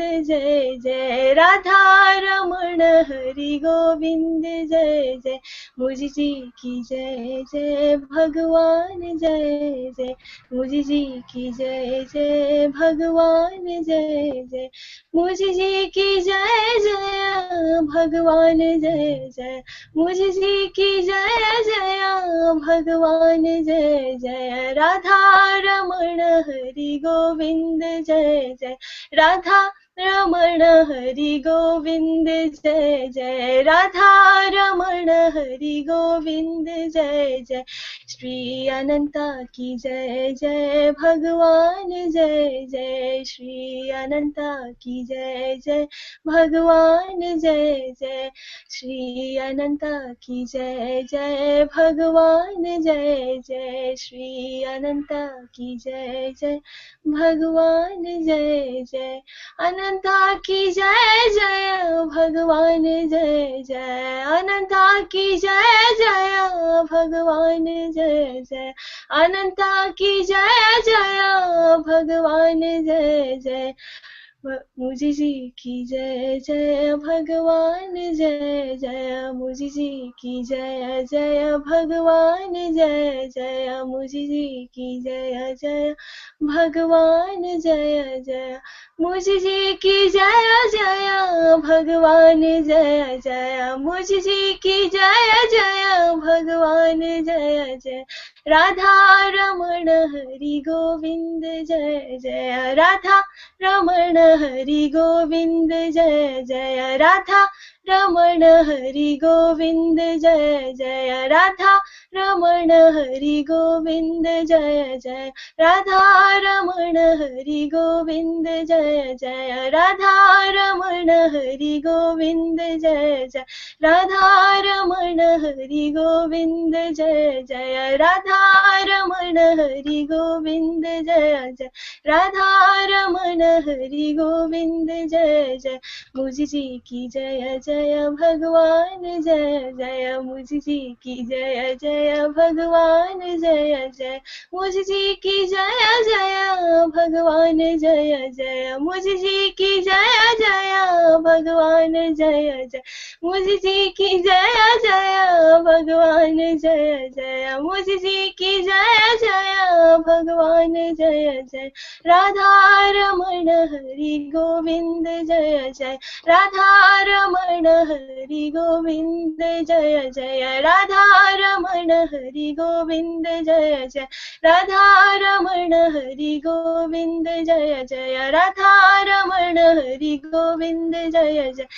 राधा रमण हरि गोविंद जय जय राधा रमण हरि गोविंद जय जय राधा रमण हरि गोविंद जय जय राधा रमण हरि गोविंद जय जय मुझी जी की जय जय भगवान जय जय मुझी जी की जय जय भगवान जय जय श्री अनंत की जय जय भगवान जय जय श्री अनंत की जय जय भगवान जय जय श्री रमना की जय जय भगवान जय जय श्री रमना की जय जय भगवान जय जय श्री पापा जी की जय जय भगवान जय जय श्री पापा जी की जय जय भगवान जय जय श्री मुझी जी की जय जय भगवान जय जय श्री मुझी जी की जय जय भगवान जय जय श्री मुझी जी की जय जय भगवान जय जय श्री मुझी जी की जय जय भगवान जय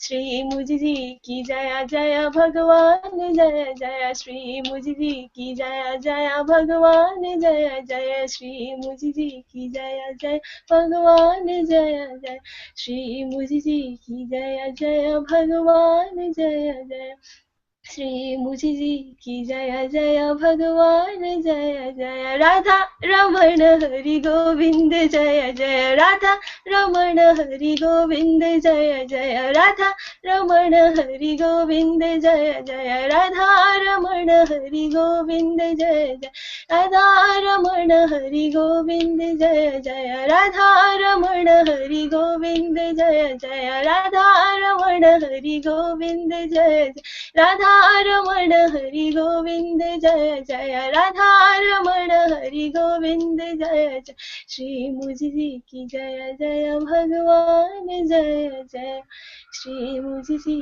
की जय जय भगवान जय जय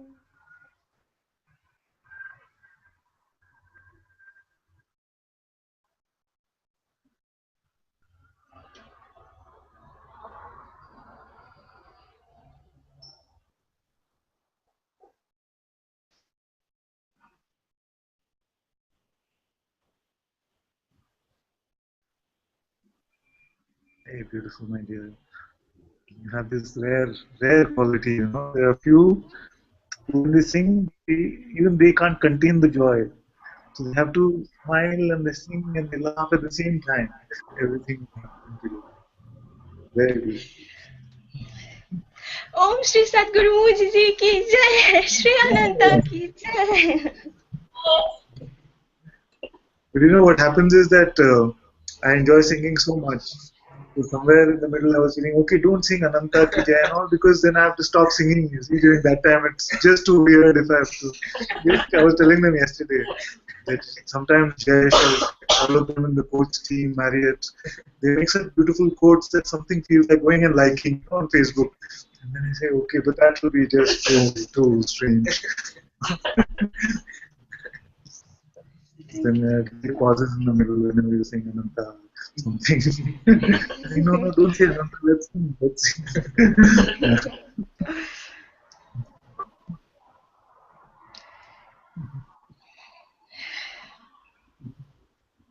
Okay.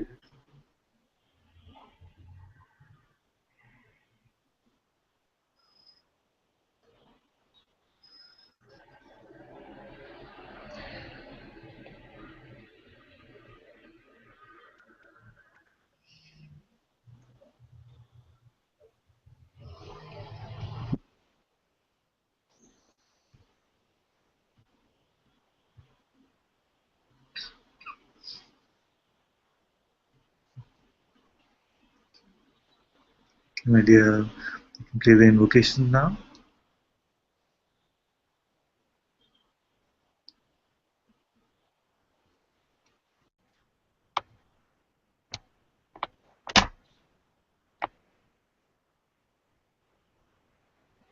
Guru Brahma, Guru Vishnu, Guru Devo Maheshwara, Guru Sakshat Para Brahma, Tasmai Shri Gurave Namaha.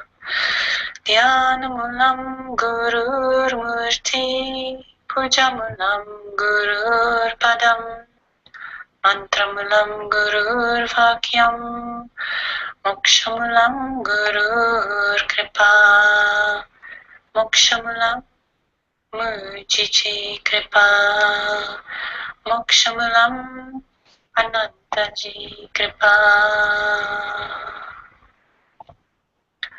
Sarvesham swastir bhavatu, sarvesham shantir bhavatu, sarvesham purnam bhavatu, sarvesham mangalam bhavatu, sarve bhavantu sukhina, sarve santu niramya, sarve bhadrani pashantu, magashit bhak bhavet.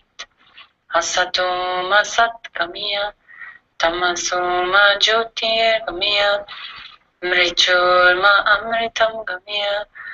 Om Purnamida Purnamidam Purnat Purnamadachyate Purnasya Purnamadaya Purnameva Vashishyate. Om Shanti Shanti Shanti. Brahma Paramastu. Om Shri Satguru Bhagavan Ki Jai. Om Shri Satguru Mujiji Ki Jai.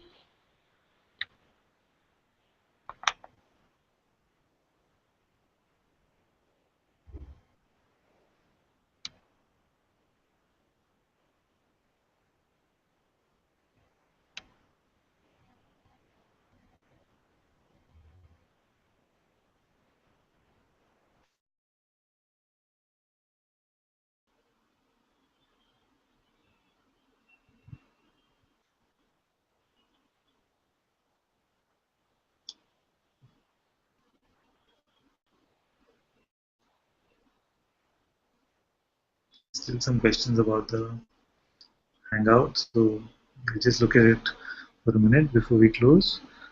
Jerome had said, what about WebEx, Cisco WebEx? I don't know whether there's a broadcasting thing that comes with WebEx. WebEx we could have used, but then we would not have the YouTube broadcasting. And also, Stephen said something that we tried once. He said if all of the 10 in the Hangout can take one space and connect to another Hangout which has 10 more, then we go. So that's an idea, but it prevents you from joining two Hangouts at the same time. So this multiplexing doesn't seem to work. Let's see what shows up. Something will show up.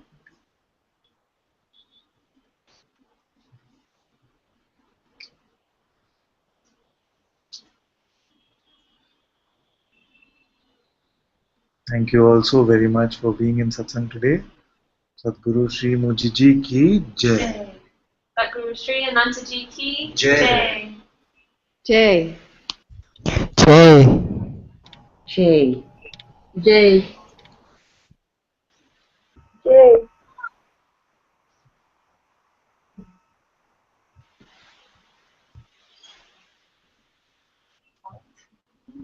Yes, we can see Palak is there. She can come for a few minutes after we stop the broadcast.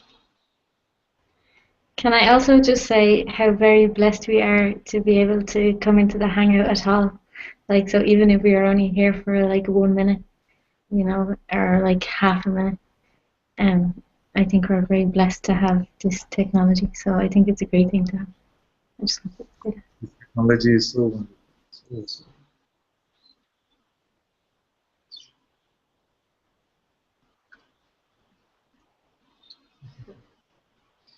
Okay, my dear, we can turn the broadcast off now.